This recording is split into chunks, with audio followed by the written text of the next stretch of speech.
Let's see what's going on. Is this thing on? Yes, it's on. Hi, everybody.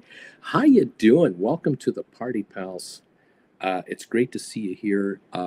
It's Uncle Bruce from Calgary, Alberta. Very cold, Calgary, Alberta. I will tell you that right now, here in what we like to refer to as Cowtown, we don't like to refer to it like that, but that's the nickname of this place, sort of unofficial nickname, Cowtown. Calgary, 7 degrees Fahrenheit right now. High today, 29. We're almost getting back to freezing. So the sun will shine today, and we'll have meltage on our streets and our sidewalks. Yay! However, tomorrow's high will be 19, 13 for Thursday, 18 for Friday, 13 for Saturday. Those are the highs. Yeah. But a week on Monday, next Monday, 36. And on Tuesday, 42. We're going golfing on Tuesday. This is going to be great. Get the shorts out. Let's go golfing. Welcome, everyone, to the show.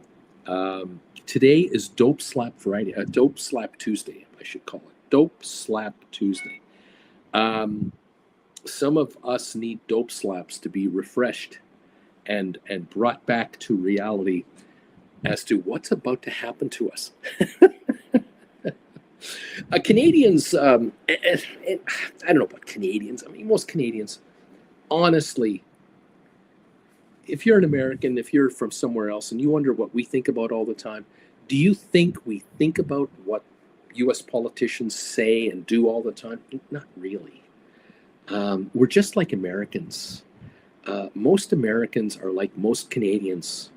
We don't give a crap about what our politicians say or do. Although we get excited about certain hot topic discussion points, and there are those among us in Canada and in America and Britain and Germany, you name any country, okay? There are those among us who are very vocal and try to, get known and famous for our opinions. Now, whether we're, outspoken to our relatives or we're outspoken to our coworkers or to our friends at the club, doesn't matter.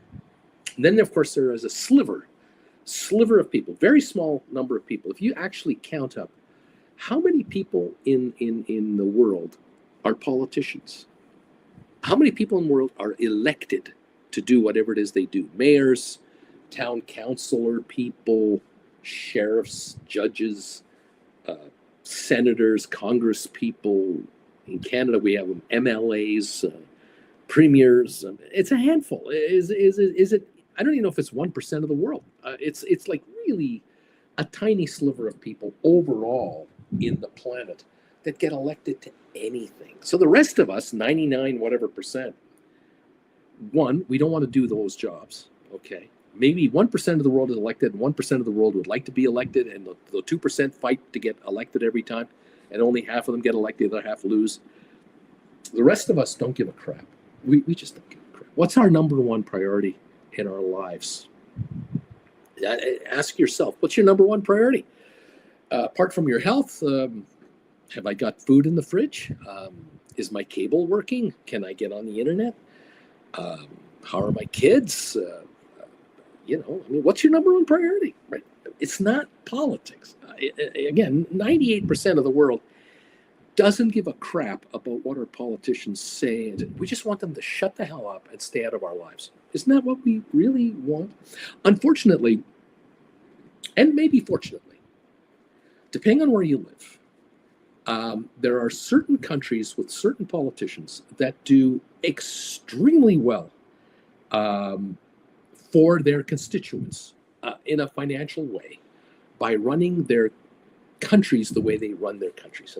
And I'm being somewhat, generic here, but I did see something the other day that caught my eye, and maybe you've heard this already yourself. The country of Ireland.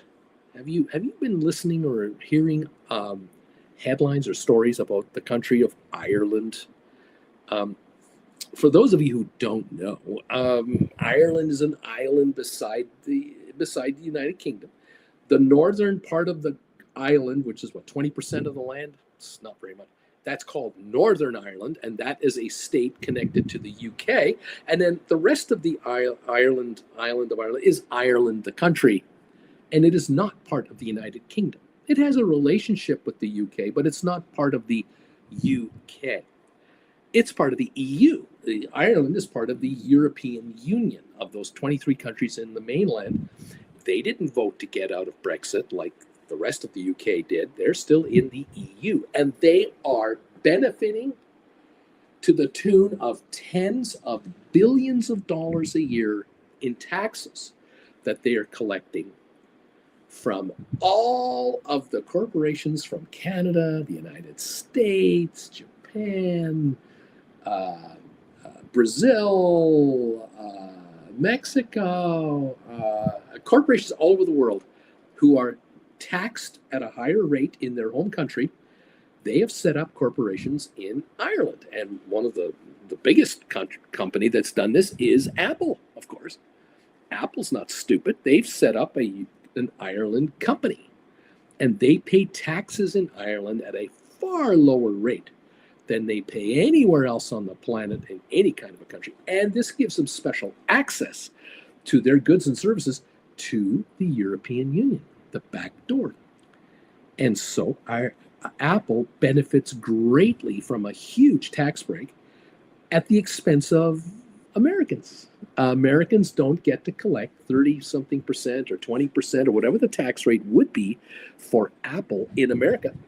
Apple doesn't pay these American taxes. They pay taxes to the Irish.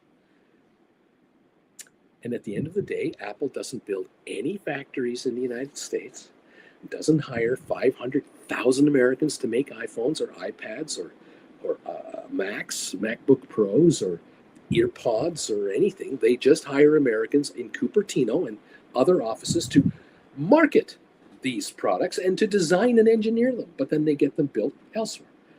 And you have, whatever it is, $30 billion a month in cash flow, whatever the number is. Apple is just stunning, a $4 trillion company. They generate gazillions of dollars in revenue and economic activity, but in America, they suck money out of Americans, and then they distribute the money elsewhere, and they suck money out of EU and everywhere else, and it goes through Ireland and other offshore places. And the taxes go to limited governments.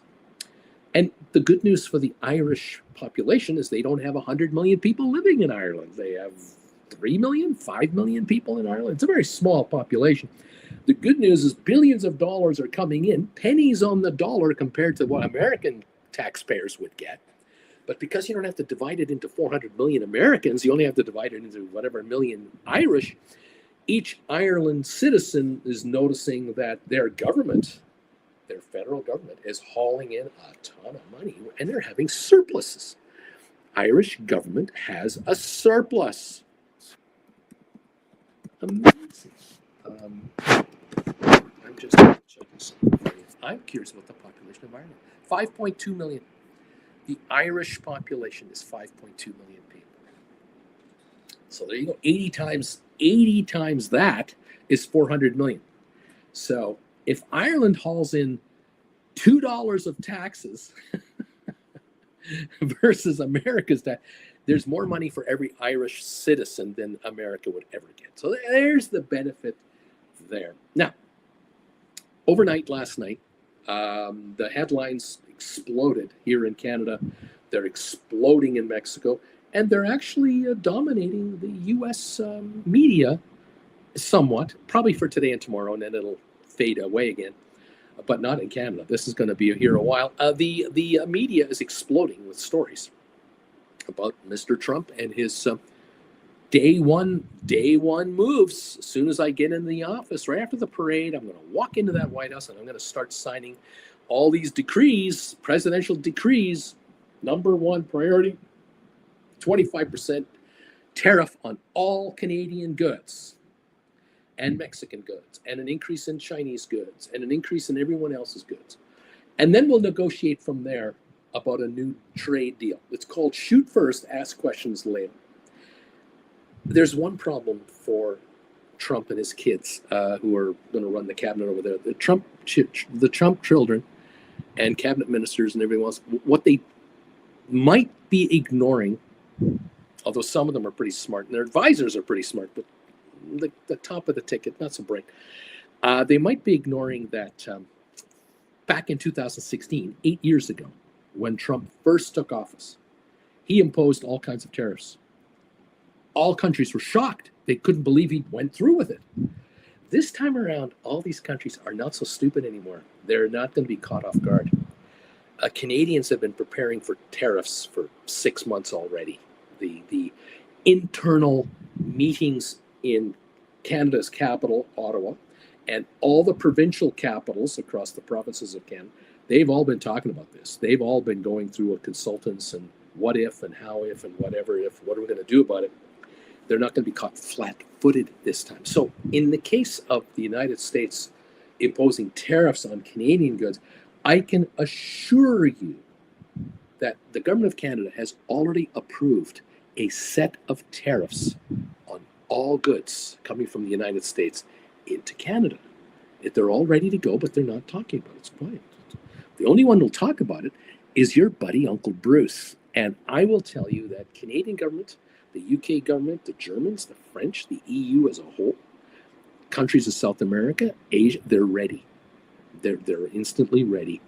And the tariffs will go both ways. And if you think, again, if you are of the impression that by imposing a tariff, you're making Canadians pay more money to America, you don't understand what a tariff is. It's a simple thing. Like, if I want to sell you this noisemaker that I make in Calgary, which I don't, this is made in China, but let's say I make these in Calgary, and I want to sell these. I want to sell these to some American businesses that want to get noisemakers like this.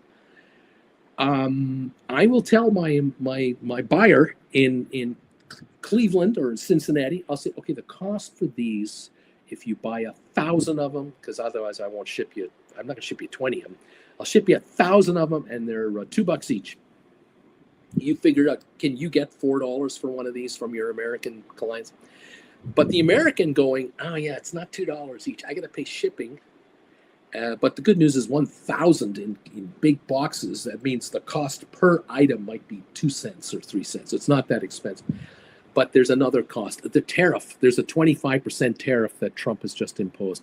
So I, as the importer in Cleveland, in Cincinnati, in Columbus, in Peoria, in New York, Philly, wherever I am in America, I'm going to have to add 25% to the cost of this item on top of the shipping, by the way, because tariffs are on top of shipping. People forget this. They don't know this. It's nothing personal. It's just business. This is not personal. All of a sudden, this item doesn't cost $2 to bring into the country. It costs $2.65 to bring in. Now, the American business person, smart person, is going $2.65 cost. Can we get $5.30 for one of these? $529.99 for each one of these. We'll call them $6.99 and put them on sale for $5.29. Will our customers be stupid enough, gullible enough to pay it? That's the question. And the tariff is paid to the American government, not the Canadian government. It's paid to the American government the moment the item comes into the United States and is held by Homeland Security's U.S. Customs, and will not be released until U.S. Customs has been paid the tariff. And it's paid by the American importer, not the Canadian exporter, the American importer. Now, some American businesses will say, oh, well, you know, our government has put on this tariff, and so listen, if you want to sell me your stuff, you're going to have to pay me money. And the Canadian exporter is going to go, screw you, Jack. You want my stuff? You want me to send you pens? The cost of the pen now is $1.20. You figure out your tariffs. It's your tax. It's not our tax. Your government put a tax on you, not on us. They're trying to price us out of your market. Can you get this pen from somewhere else for less than the cost from Canada? That's what you have to ask yourself in Peoria, in Oklahoma City, in Dallas, in El Paso. You got to ask, can we get this pen somewhere else, from someone else, same quality, for less? Well, every country in the world is being nailed with these taxes. So importers into the United States are going, everything we're bringing in is 25% more expensive because of orange boil over here. And we've got to add that to our cost and then pass it on. And whoever gets these pens will get the pens and mark it up and pass it on. It's nothing personal. It's just business. The good news for the Trump administration is that the tariff is not on voters directly. It's on voters indirectly. And the reality is a lot of voters don't understand that the cost of these goods are higher because the American government is making it higher. They can't put two and two together. There aren't enough Uncle Bruces out there to explain tariffs to Americans. And so the game continues. I just mentioning on the morning show for my Gold Bagel members, if you come to Calgary and you spend a night in a hotel, say at the Westin Hotel here or the Four Seasons or any of our hotels in downtown Calgary, we have some nice ones, really nice hotels. $250 a night is not unusual to pay for a hotel room around downtown Calgary. A lot of business people pay it from out of town. There are taxes on top of hotel rates. Now, you know that in your hometown, anywhere in North America. If you're in California, you're in Colorado, you're in Mississippi, you're in Illinois, you're in New York State, you know there are taxes on hotel rooms. Go to Disneyland, go to Disney World, and look at the taxes Florida puts on, California puts on Disneyland, Disney World. It's unbelievable. 12%, I believe, is the rate. 12% hotel tax payable on every hotel room in this city. Whether you're from Canada or not, doesn't matter. If you're from Calgary, that doesn't matter. But most of the people who come to Calgary, most people, are tourists and business people from out of town. They're not local voters.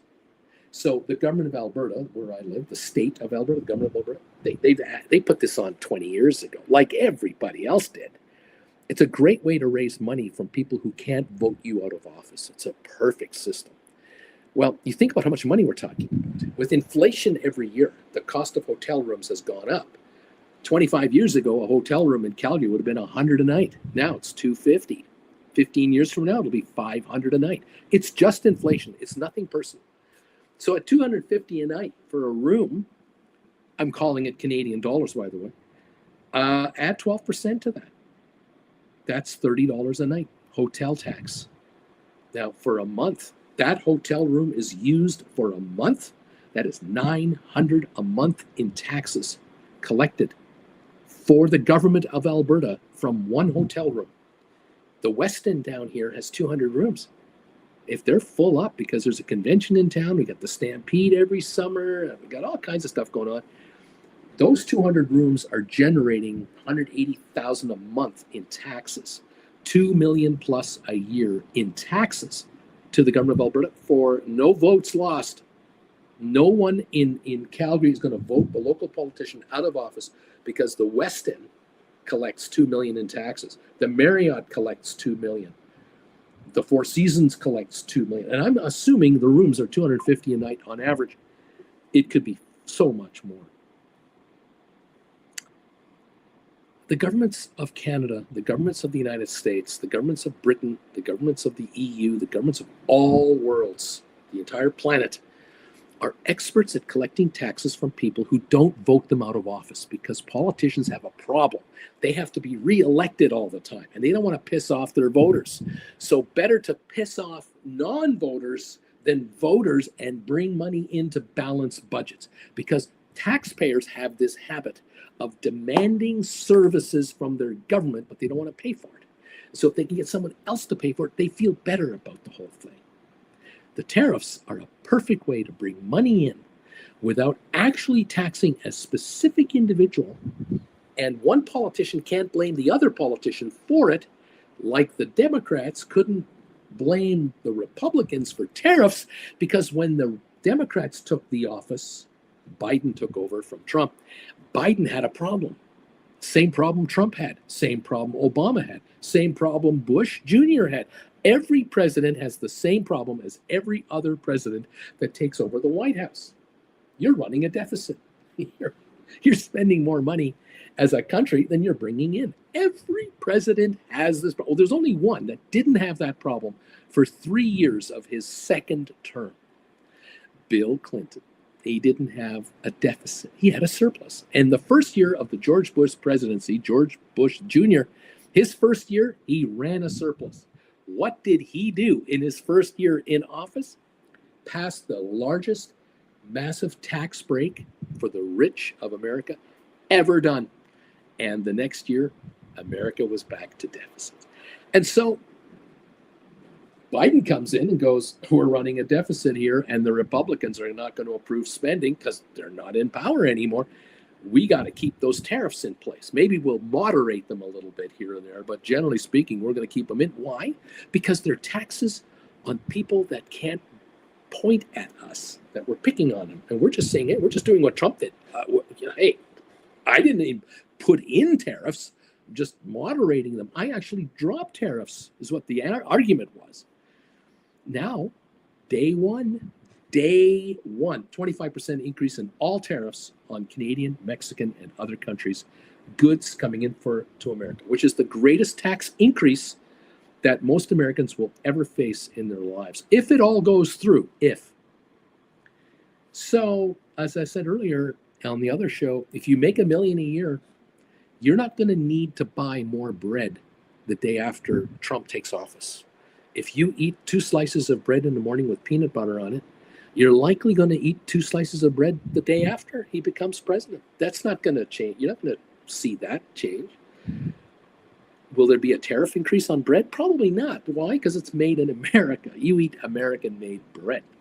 Okay, you order one of these from Amazon, 6-pack, go to Office Depot or Staples and get one of these. Yeah, there'll be a tax in there eventually. There'll be a tariff charge in that item because it's not made in the United States. America can't make these economically in Peoria. These have to be made in China, Taiwan, Vietnam, Colombia, maybe Mexico. This is made in China. Say it right there. It says right there, made in China, right there. Can you read it? Here it is. Made in China. Welcome to the party, pal. Everything coming in from anywhere will cost more to the American consumer, which means higher inflation. It is a self-inflicted wound that America will put on itself because they voted him in there, and you're going to have higher costs. It's not like 20% inflation. We're not going to see that. We're not going to see 2% inflation. We're going to see 4 to 6 by 2025. And by 2026, it'll be 5 to 7% baked in, no way out of it, because he's not going to retract and reduce tariffs. Even if he did in 2026, it won't take effect till 2027, 28. He's a lame duck in his last 2 years. And the next president will inherit a mess, whoever it is, any party, doesn't matter. Americans are going to get shellacked. It's about to happen, which brings the question from me to you. Are we going to have a bear market starting the day after this guy takes over? Because as soon as he starts day one policies, you're going to find business people out there going, yeah, well, geez, that's anti-growth. Oh, that's inflationary. We're going to see a pullback by Americans spending money, not by billionaires. Okay, billionaires can afford pens. Okay, millionaires can afford pen. But when it comes to this table that I have that goes up and goes down. Thank you, Costco. This is not made in the United States. All the parts that run this thing, they're not made in America, not made in Canada. This is made in China, Taiwan, Vietnam, South Korea, somewhere Indonesia, somewhere cheaper. I just heard this morning that there was a company, the company that makes Wrangler blue jeans and Levi blue jeans. These guys are being promoted by analysts as a great company to invest in, a great American company to invest in. Headquartered in Greensboro, is that North Carolina?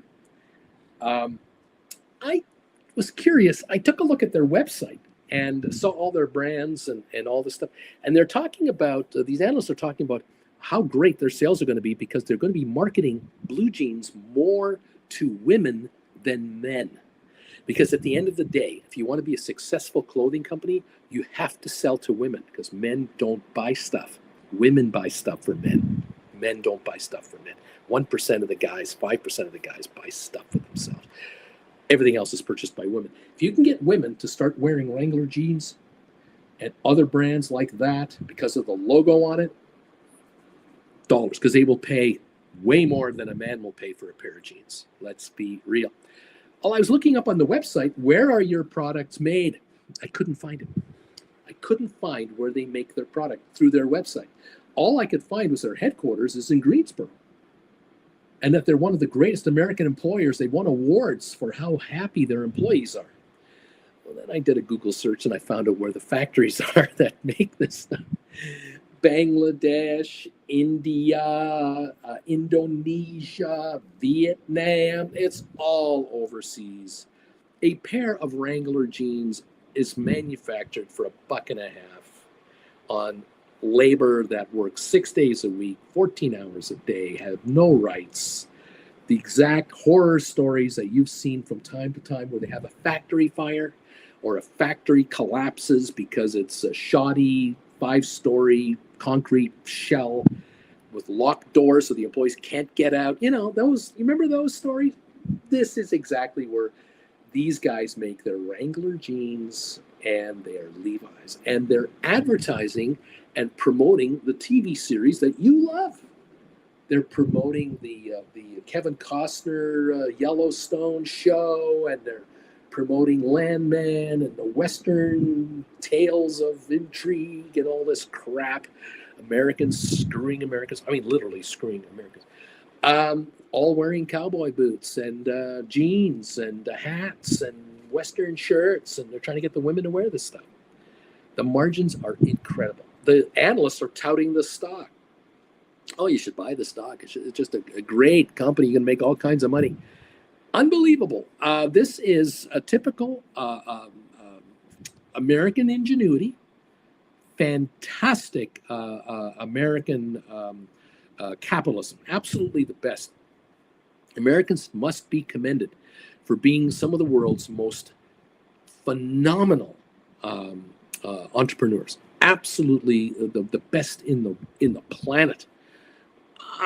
Unfortunately, these companies are also some of the greatest collectors of state help, whether it's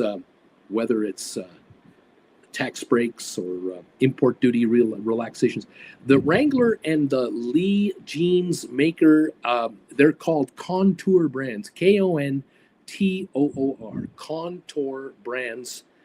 And they are the owner of the denim labels, known for their masculine appeal, and they're betting on fashionable women and teens to lift future sales. So they're trying to get young girls to become jean wearers, and that way they can maximize profits into their bottom line. Look, it's nothing personal. It's just business. This isn't personal. This is not an affront on young girls or anything like that. This is just companies trying to make a living here. And here's an example of a fashion shot. Here you go. There it is. Young girl that weighs 85 pounds. Is that a 90-pound young lady there? What is she, 16, 18? She 20? I mean, she's 22. She needs help. She needs medical help. She's way too thin for her body. Her immune system is in trouble. Look at those arms, how skinny they are. Anyway, those jeans, those are made overseas and are sold at the stores at top dollar, American dollar, to gullible American consumers who don't know the difference. The fact that those jeans cost $1.50 to make, $2.50 to import, even with a 25% tariff, they'll be $2.75, and they'll be retailing at $40 a pair. And Contour is a great stock to buy. That's what the analysts are saying. It's a great stock to buy because these guys have such wonderful profit margins. There you go. Yeah, how about that? Here's another one for you. Check this ad out. Let me just show you. This is the American image that is popular around the world. Worldwide, girls and boys actually believe Americans dress like this. And this is the style of the future. This is America here, right here. This is a country music star, Lainey Wilson, is featured in an ad for Wrangler. Let me tell you something. Everything there you are seeing on her body, the hat, the coat, the shirt, the belt, the jeans, the jewelry, none of it is made in America.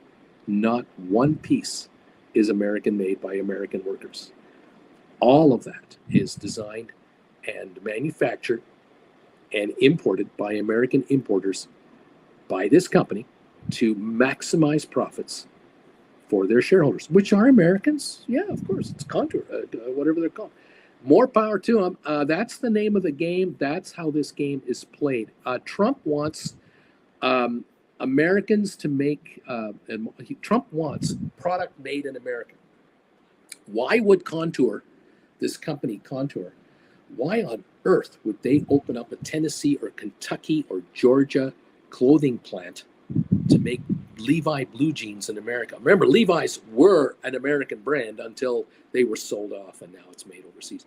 Why on earth would an American company make blue jeans in the deep south, where the cotton comes from, to make the jeans? It's cheaper to send the cotton overseas, produces crap in Bangladesh and in Myanmar and Pakistan and Malaysia. You name the quasi second world, third world countries. Dozens of them are competing for the business. Why on earth would you make jeans in Tennessee that'll run you $8 a pair to make when you can make them for $1.50 a pair? What are you out of your freaking mind? No American businessman will do that. There's no pension fund will invest in a company that does this. Not a chance. And so, we are not going to see a lot of changes, I don't think, when it comes to the future of products made in the USA. You're going to have the very politically popular, let's make the foreigners pay to sell to us by imposing a tariff, which is a domestic tax. And forget to mention, let's not talk about the fact that Canada, the UK, Ireland, EU, all the other countries in the world are going to impose tariffs on US goods coming into their countries because they're going to do a tit-for-tat retaliation. They're ready this time. They are ready for this guy. Look, in Europe, the politicians have just as short a lifespan as politicians in America. It's the same game. They're seeking re-election over there. They want to protect their turf. So they protect their farmers, they protect their manufacturers, they protect their importers and exporters. They give tax breaks left, right, and center, and Americans accuse foreign countries of socialism. You're giving all this welfare to corporations and to people. But foreigners who dare say that the American government acts as a socialistic government, well, you're anti-American. It's all perception, whether it's reality or not. If you're here listening to this old man rant away about this topic, thank you. Thanks for joining me. But I have good news. If you really are here because of why we're here, why am I really here? I'm actually here to tell you the good news, because there actually is good news in this whole sea of misery we're about to enter. We're about to enter conflict between countries around the world, mainly America against everybody else. We're about to get that because all the problems that the United States have are not American problems. They're all problems from other countries imposing their will on America. That is exactly the same line that the Russians use, the Chinese use, the North Americans use, the Iranians use. Every country in the world that runs a dictatorship and wants to blame someone else uses the same exact lingo. And America now is going to adopt the same language for all of its problems. Right now, the drug problem in the United States is because of Canada. That was out last night. Apparently, Canada is the biggest illegal drug importer into America, killing innocent Americans. The immigration problem, one of the biggest problems that the United States has, are all the illegals trying to come from Canada into America. You know, I don't know if you know this, but in Canada, the big line out of Ottawa, our capital city, is that one of the biggest problems Canada has are all the illegal immigrants crossing the Canadian border from the United States. Were you aware of that? Record numbers of people are desperately trying to come into Canada from America right now, because guess who's taking over in January? No one talks about that in Washington because that would be embarrassing. We don't have to. America's problems aren't American problems. They're problems imposed on America by everybody else. This is the new world. So good news. If you're watching me and hanging out and tolerating me, I have good news for you. If you're an option writer and you're an option writer wannabe, none of this matters. As a matter of fact, I'm going to guess that most of my viewers who are option writers and are going to be option writers going forward, your standard of living is going to rise in 2025 and 2026 and 2027 at a pace that is faster than it could have been. Why? Because I believe a certain segment of the American and Canadian and European standard of living, a certain segment of people in the middle class, upper middle class, are going to slip in their standard of living. If you are an employee of a corporation that is rapidly looking to adopt AI intelligent systems into your corporate structure, and you are a mid-level or higher employee of these companies, your life is in danger. Your career is in trouble, because your seniors, your bosses, the top 5% that will never get let go, and if they get let go, they get bought out by billions of dollars collectively. These folks are looking to reduce costs. They know they can't reduce the janitor. Okay, we can put in a robot to do the floors, but we need some schmuck to put the chemicals in it and service it and change the filters. And we can't get rid of the grunt that does the floors and the windows, and we can't get rid of those guys. And we can't get rid of the security officers around our perimeter. We can't, we got to keep those guys, but we'll contract them out. We'll contract the janitor to a third company. We'll contract the security guys to a third company. They won't be employees of ours. So that's a way to reduce our overhead. But where we can save money is where we take these 35 to 50-year-olds, those guys and girls who have been here for 5 and 10 and 20 years, the loyal, growing up and moving up the ladder, the folks that are getting 60 to 160,000 a year with benefits. Remember, some of you get paid 100,000 in salary, but you get 30,000 in benefits, pension, health care, so on. Can they eliminate you guys?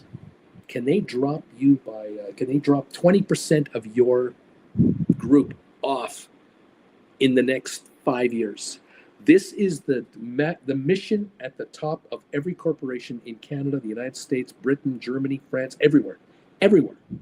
Now, some dreamers will say, well, this is great.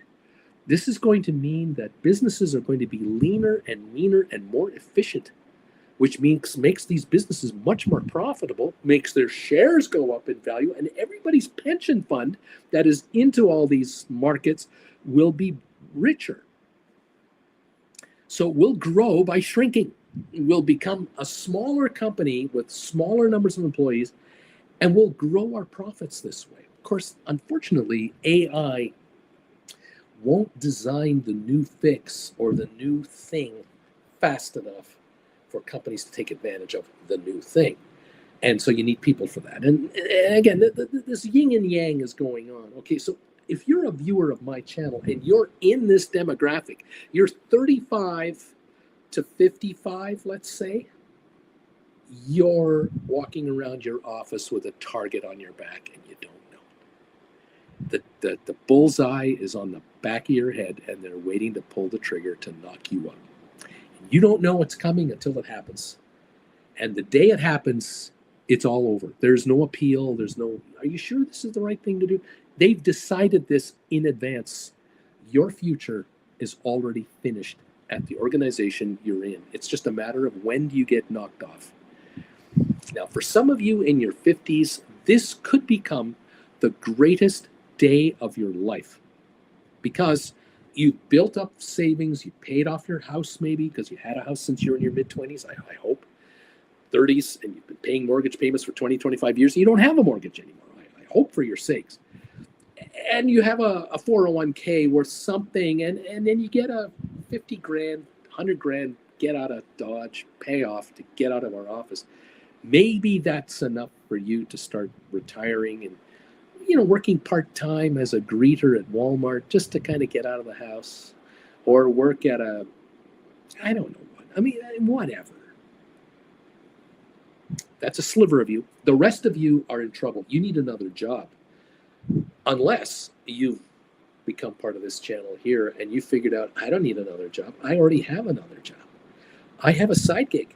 I make money on the side writing stock options. I write credit spreads. I write cash secured puts. I do poor man covered calls. I write options on stock I've had forever. I got laid off at company A 15 years ago, and I walked out with 1,000 shares of blah. Then I worked for another company for 10 years, and they got rid of me after 10, 12 years, and I walked away with a couple thousand shares of their stock. And now I'm with this third company, and I know I'm going to get laid off here because that's the American way, the Canadian way. But I'm going to write options on those stocks too. And so I'm going to write options on these and these and these because I'm never going to sell them because I got them at such cheap prices as an employee of the company. Now they're mine to do as I wish. And I'm going to write 10 and 10 and 10 contracts on these three stocks for the rest of my life because of Uncle Bruce. I've taken his classes. I took advantage of his sale, this Black Friday sale that he's putting on. I took advantage of that, and I'm writing options now, and I'm already bringing in $2,000 a month on the side. I make $6,000 a month over here, or I clear $4,500 a month over here, and I make $2,000 a month over there. And I've just added a third income to my income. I just added a third more, just starting his classes. I'm grabbing 5 classes for the price of 4. I just sent him $600 to make $2,000 a month minimum for the rest of my life.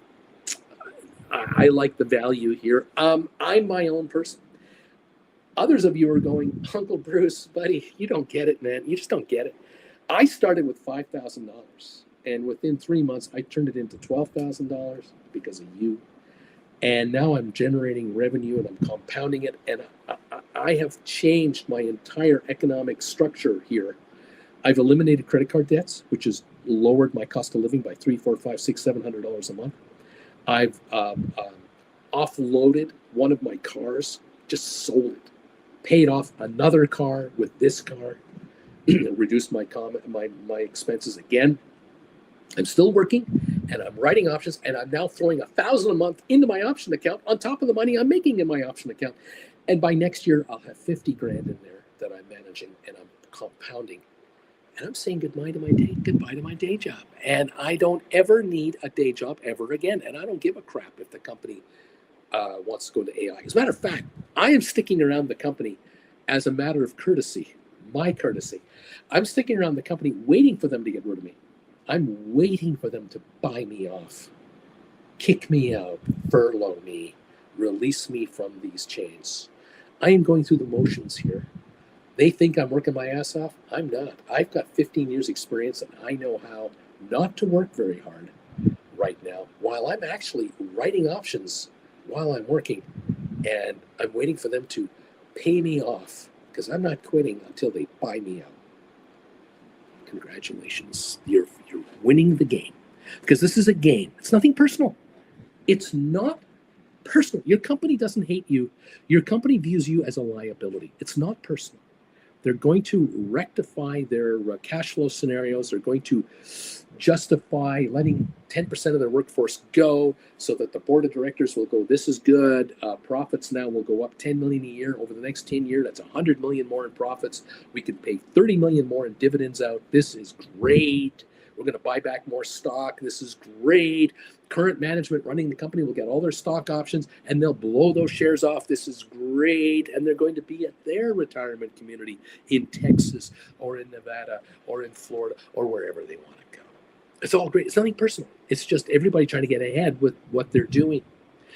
You are preventing the shock of a lifetime to your economic well-being by controlling your cash flow and putting it into your hands. And instead of you becoming an Avon person or a multi-level marketing person in some other organization, or buying product A and then altering it to sell it into product B, you're not a shipper receiver, you don't have a little warehouse in your garage. You are running your affairs in a cash basis through your accounts, whether you've incorporated yourself or not, your way. And many of you have figured out the shock of figuring out, Uncle Bruce, I thought in 5 years I could be self-employed, being just an option writer now. And then you altered your plan and went, no, that's going to be 3 years. And then you altered, that's going to be in like a year and a half. No, that's in 6 months. Oh my God, Bruce, I could have been self-employed 10 years ago had I known you. That's the other realization. You have enough in assets right now that are in stupid shape. They're in stupid investments. They're in ridiculous places and they're underperforming all over the place. And you're realizing if I just cobblestone together my assets and put them into this trading account that I can control, I can quit my day job now and live off my own assets and never work for anyone ever again and never be subjected to the tyrant that I'm subjected to right now on a daily basis. The manager that got put in place by HR that now runs our department, that's a friend of the guy in HR.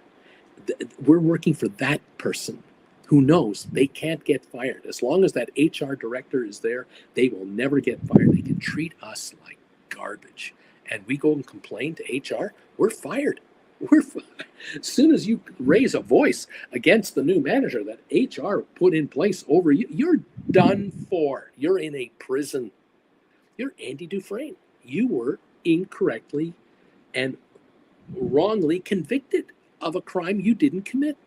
And you're stuck in that environment until you can get out. And by getting out, you're going to do this. I'm out. I have been liberated from the tyrants.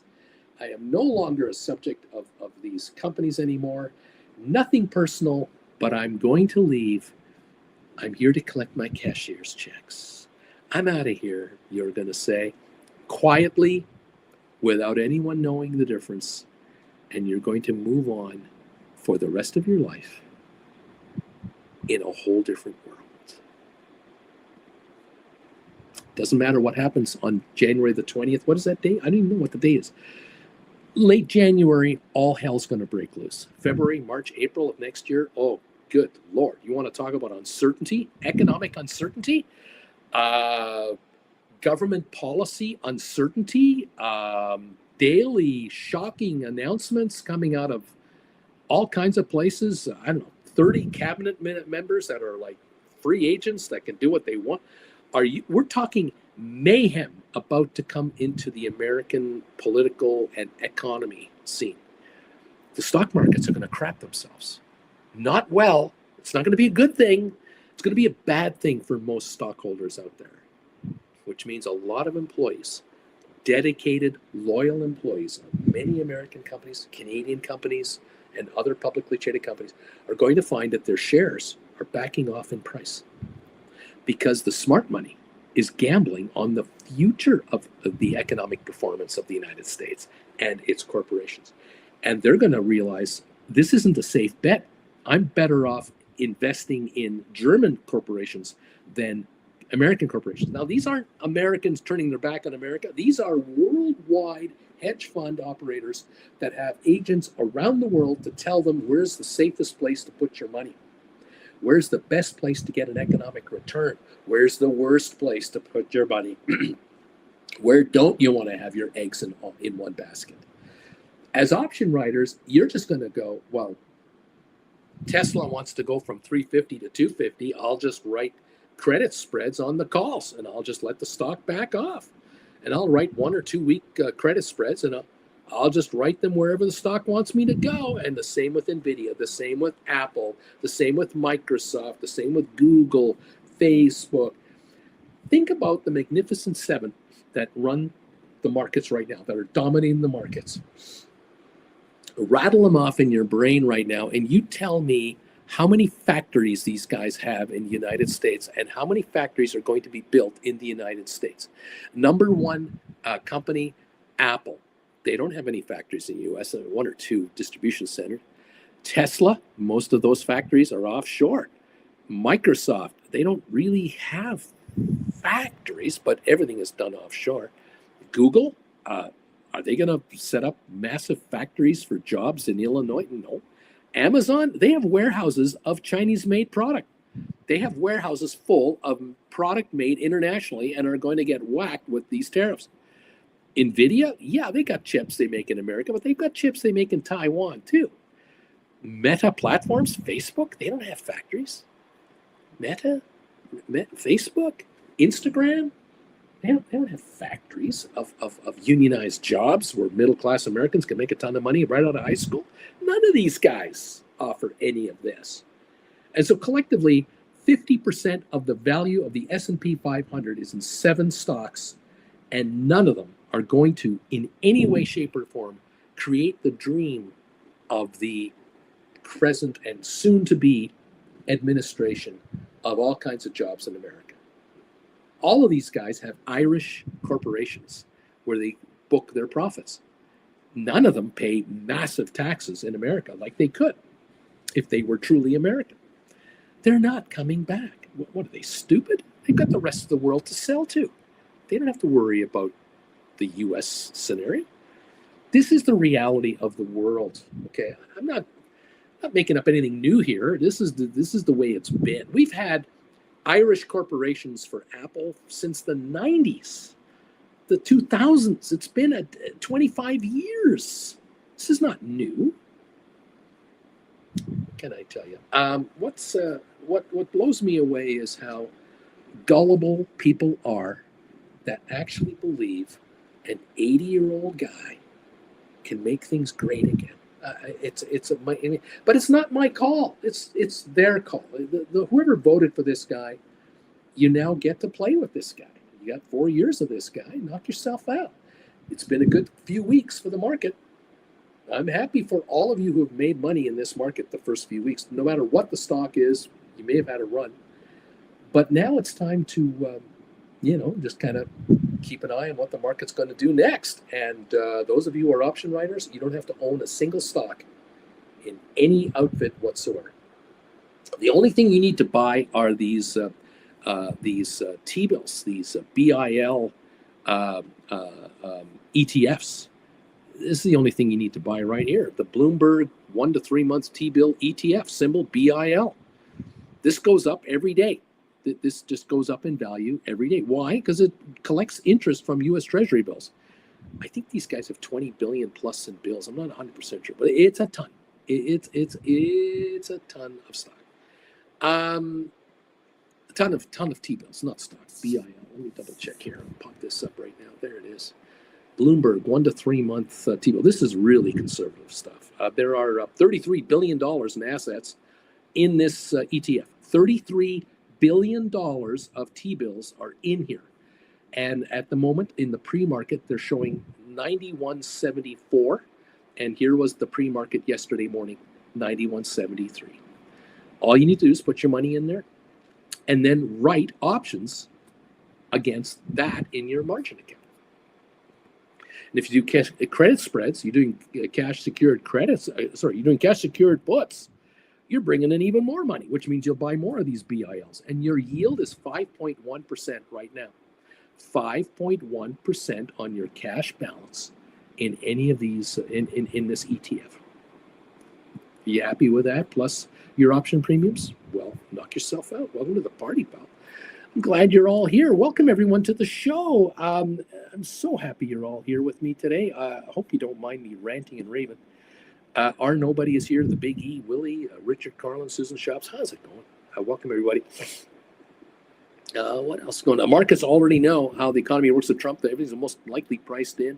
Don't forget the Biden administration kept most of Trump's tariffs, and also in September increased tariffs on a lot of China's product. The only thing that matters to the American cesspool we call our government is that they can ever figure out how to balance a checkbook. Yeah, right. Just make more, get more. Robert, number 15, thumbs up. Thank you, Robert. Appreciate you. Welcome, Mike. Trump will significantly add to the deficit, just like the last time. David, does Uncle Bruce have TDS? ADH number 24. Andre's saying good morning, be happy, and write a lot. The night train is in the house. How you doing, buddy? Welcome to the show. Not a lurker anymore. Sub and like this homeless Canadian. Like this guy. John Anderson, good morning. Charlie C2, hello, all the man. Mike, FYI, Biden has added more to the deficit than Trump did. Trump's 7.8 trillion, Trump's 7.5. It doesn't matter. It doesn't matter. It's all percentage anyway. So what? The amount of money that Reagan incorporated into the deficit was hundreds of millions of dollars in the 1980s. Well, inflation just, it's all the same. It doesn't matter. It doesn't. Bryson, good morning, everybody. Amy J is here. Mandu is here. Jared is here. Big Bush Ape is here. The Trump train. Waverly is here. Who else? The man. No worries. Taxpayers spent $50 million on prosecuting Trump only for Jack Smith to drop all charges. Do we get a refund? David R. Also, manufacturers go overseas because of the left's policies on regulation. Yeah, of course. There's a reason why all corporations always go overseas, no matter who's in the office. The biggest exodus of American business ever recorded in the history of the United States was during Reagan's presidency. Ronnie Reagan. That's when most businesses left America because they figured out we're getting all these tax breaks and we don't have to create jobs. This is great.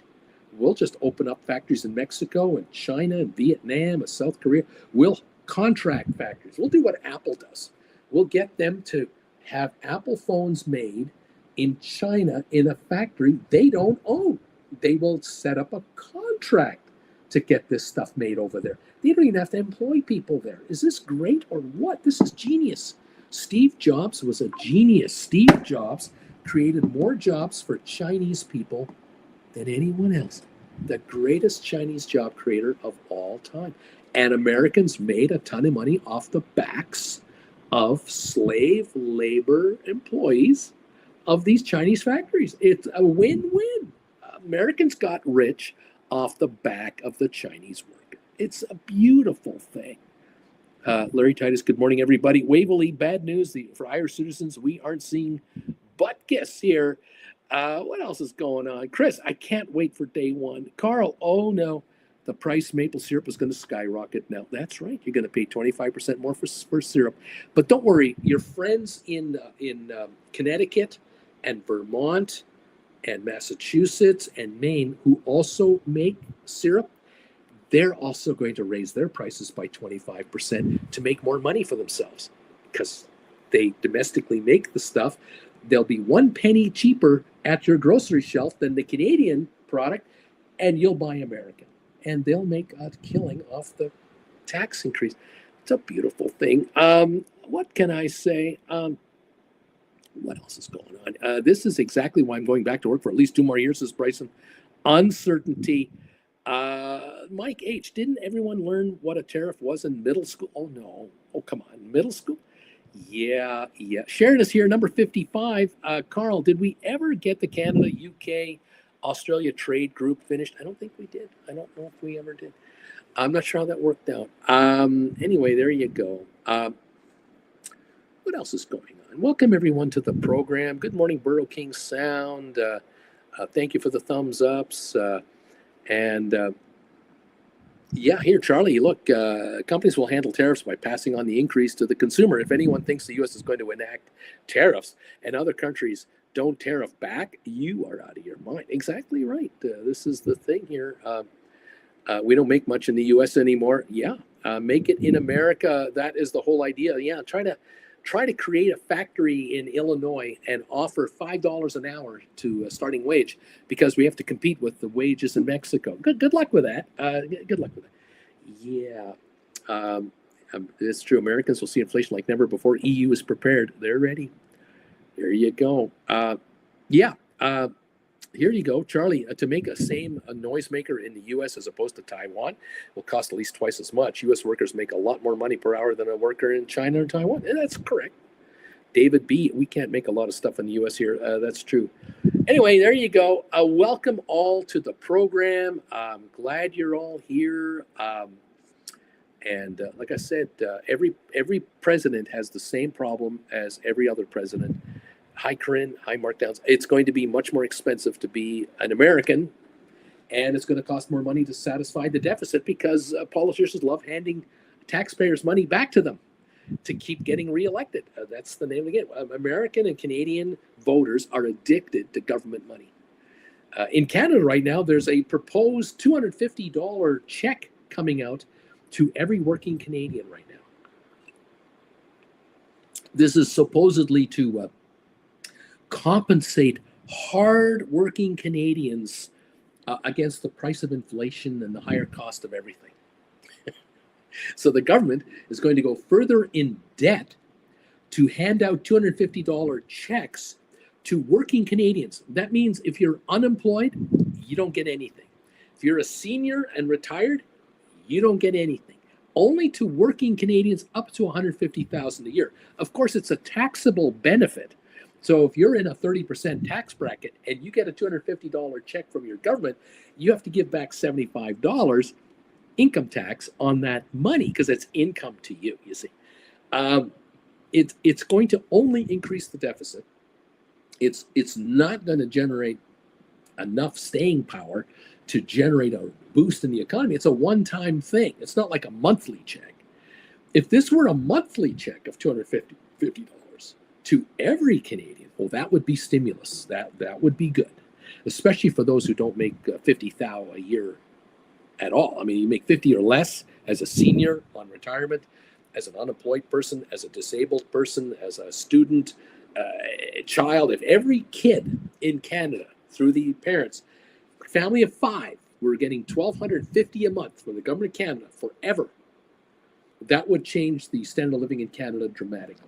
Of course, it would add to the deficit, but would add to the cash flow of the government because of the economic stimulus every month. But this is a one-time deal. So no, it's not going to do much very, very long. So how do we bring back manufacturing if all our companies outsource for cheap labor with no repercussions? Exactly. It's been asked since the Reagan time, the Reagan administration.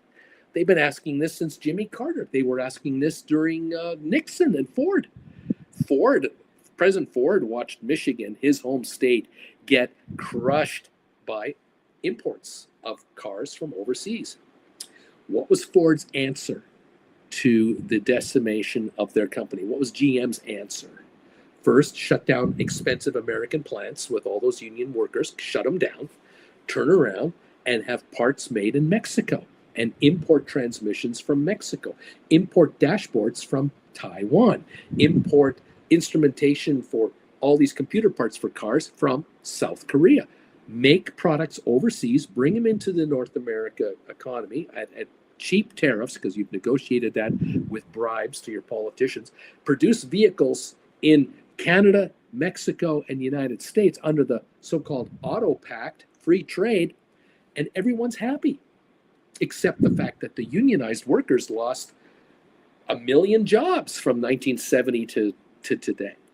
And so communities in Michigan and in Illinois and in Indiana and Ohio were decimated, became the Rust Belt, and it happened elsewhere in the U.S. as well. And those jobs are never, ever coming back. Are you going to pay $75,000 for a 4-cylinder SUV from Chrysler without any options in it? No, which means they're not going to make them here. It's nothing personal. It's not personal. It's just business. What can I say? Isn't it fun? It's wild. It's crazy. It's insane. Tony, the difference is my 401k was booming and I could afford to eat and drive my big V8 truck under Trump before. So, Bruce, if the markets keep going up and my 401k becomes really, socked with capital. I can afford to get a Ford F-150 and burn. I'll get 18 miles to the gallon. What do I care? It's not my environment. It's not like I'm ingesting the air. It's not like the truck is my problem. It's someone else's problem. There you go. Welcome, everyone, to the program. I'm glad you're here. It's nice to see you. I think we're open. I think we're trading. So, let's get going. I didn't realize this guy hated Trump. I don't hate the guy. What's to hate? What? In his intellect? There's nothing to hate there. It's actually entertaining. It's more entertaining than other stuff, but you have to deal with it. Now you're going to deal with it. There you go. Anyway, what can I say? Welcome all to the program. It's not hate, it's just basic economics. Well, that's all I'm trying to tell you. I'm just trying to pay attention to where we're really at here and where it's really going. Thank you all for joining us this morning and coming on in here. Thank you to, look, someone joined is a new member. Hey, just have some fun. Just having some fun. Welcome to the show. Welcome to the channel. Welcome to the program. It's great to have you here. Thank you all for coming through. Love the fact that you folks are joining this channel and becoming members, staying members, telling friends to become members. Hey, it's great. This is a Chillin' with Uncle Bruce member. Thank you. Welcome to the party, pal. We have a poll question going on. 333 people have responded now to the poll question so far. We're going to enter a bear market the day after Trump takes office. So far, 37% people are going, yeah, I think so. 63%, no, I don't think so. We're not going to have a bear market as soon as he comes in. It's all good times. We're going to continue this bull market unabated. It's going to be great. We'll find out. We'll see just where things are at. We're open now. So welcome to the party, pals. Glad to have you here. Let's see what this market has in store for everyone today. I'm hopeful that every one of you will get a lot richer today. If you're an option writer, you have the odds in your favor. If you're not an option writer, well, then you're gambling and hoping for the best. The Dow's down about 161, it would appear. SoFi is up 7 to 1577. Rocket Lab up 193 to 2599. We have 125 thumbs ups. Thank you for the thumbs ups. Even though I'm ranting today, I'm not giving you nothing. I'm not giving you sugar-coated candies and telling you how pretty you are and how wonderful you are today. I'm kind of ranting, and so I'm kind of, I'm sort of exporting my opinion. Kind of what I'm doing. I'm sort of, giving you an opinion on what I think is going on. But it's my opinion. You don't like it, you don't have to like it. It's all right. It's not personal. It's just a thought on what economically we're looking at and what economically might be happening to the world and how you can maybe avoid some of the worst of it and take advantage of the best of it. Does that make sense? I hope that's making sense. I hope you're getting that message that I'm trying to fill you in on what your upside can be versus your downside. But again, if you're just filled with hatred because of my opinions, well, it's kind of your problem. You've got the problem of hatred, not I, because I love everybody. I want all of you to just get rich and make a lot of money. So anyway, there you have it. Welcome all to the program. CKT 105, anyway, there you have it. Welcome to the show. And thank you for joining me. Look, nice to have you around. Okay, let's go to where we have to go now. We have to go to a member-only comment because members here pay the bills, and I thank you all very much for being with us from wherever you watch us from. Again, if you're a member of this channel, I thank you a million times over for your support of this YouTuber. It's great to have you. And if you're learning how to write options here and you're enjoying it, congratulations. You are in the right place of this market. You are the casino, and you are allowing the gamblers to take all the risks where you're saying to the gambler, "Oh, you wanna buy my GameStop shares from me? I'll let you buy my GameStop shares from me. You can have them at a price higher than they're trading at if you want for a month or two. I'll give you the opportunity to do it. If you think they're going to take a run, you can take them from me, but you got to give me a premium up front." Those of you who are writing cash secured puts, oh my, has it been a good time lately? It's been a great time, especially those of you writing cash secured puts on Rocket Lab, writing cash secured puts on SoFi, writing cash secured puts on GameStop. You've really cashed in. AI, oh gosh, has it been great. Well done, everybody. This is what it's all about. Taking the money from the gamblers, like just insanity. It's crazy. Nicely done. Let's keep this up and keep taking the money off the table from the gamblers who are just wild enough to guess what the markets are going to do. They have no facts, or they think they have facts, but they're guessing on whether those facts are correct or not. It's their call. You let them do it. You take their money and let them gamble on your slot machines, and just enjoy the upside. 131 thumbs ups. Thank you, everybody. 313 people watching. Thank you for being here today. It's great to have you in the house, and I hope that you're all going to enjoy a lot of money today from these markets. Like I say, the Trump administration will be probably one of the greatest opportunities you've ever been given to make a pile of money in this market as an option writer. You're just going to be handed opportunity after opportunity. Some of these policies coming up, and some of these cabinet members who are going to have all kinds of fun out there. It's going to be wild. I mean, it's just going to be just wild what's coming up. And for those of you out there who are option writers, you're just going to be collecting ridiculous premiums on very gamblers who are really optimistic that they are going to benefit dramatically from the new Trump administration. I mean, you're going to take dollars like you can't believe, just like all the other hedge funds out there. I'm telling you, the hedge funds out there are going to make a killing.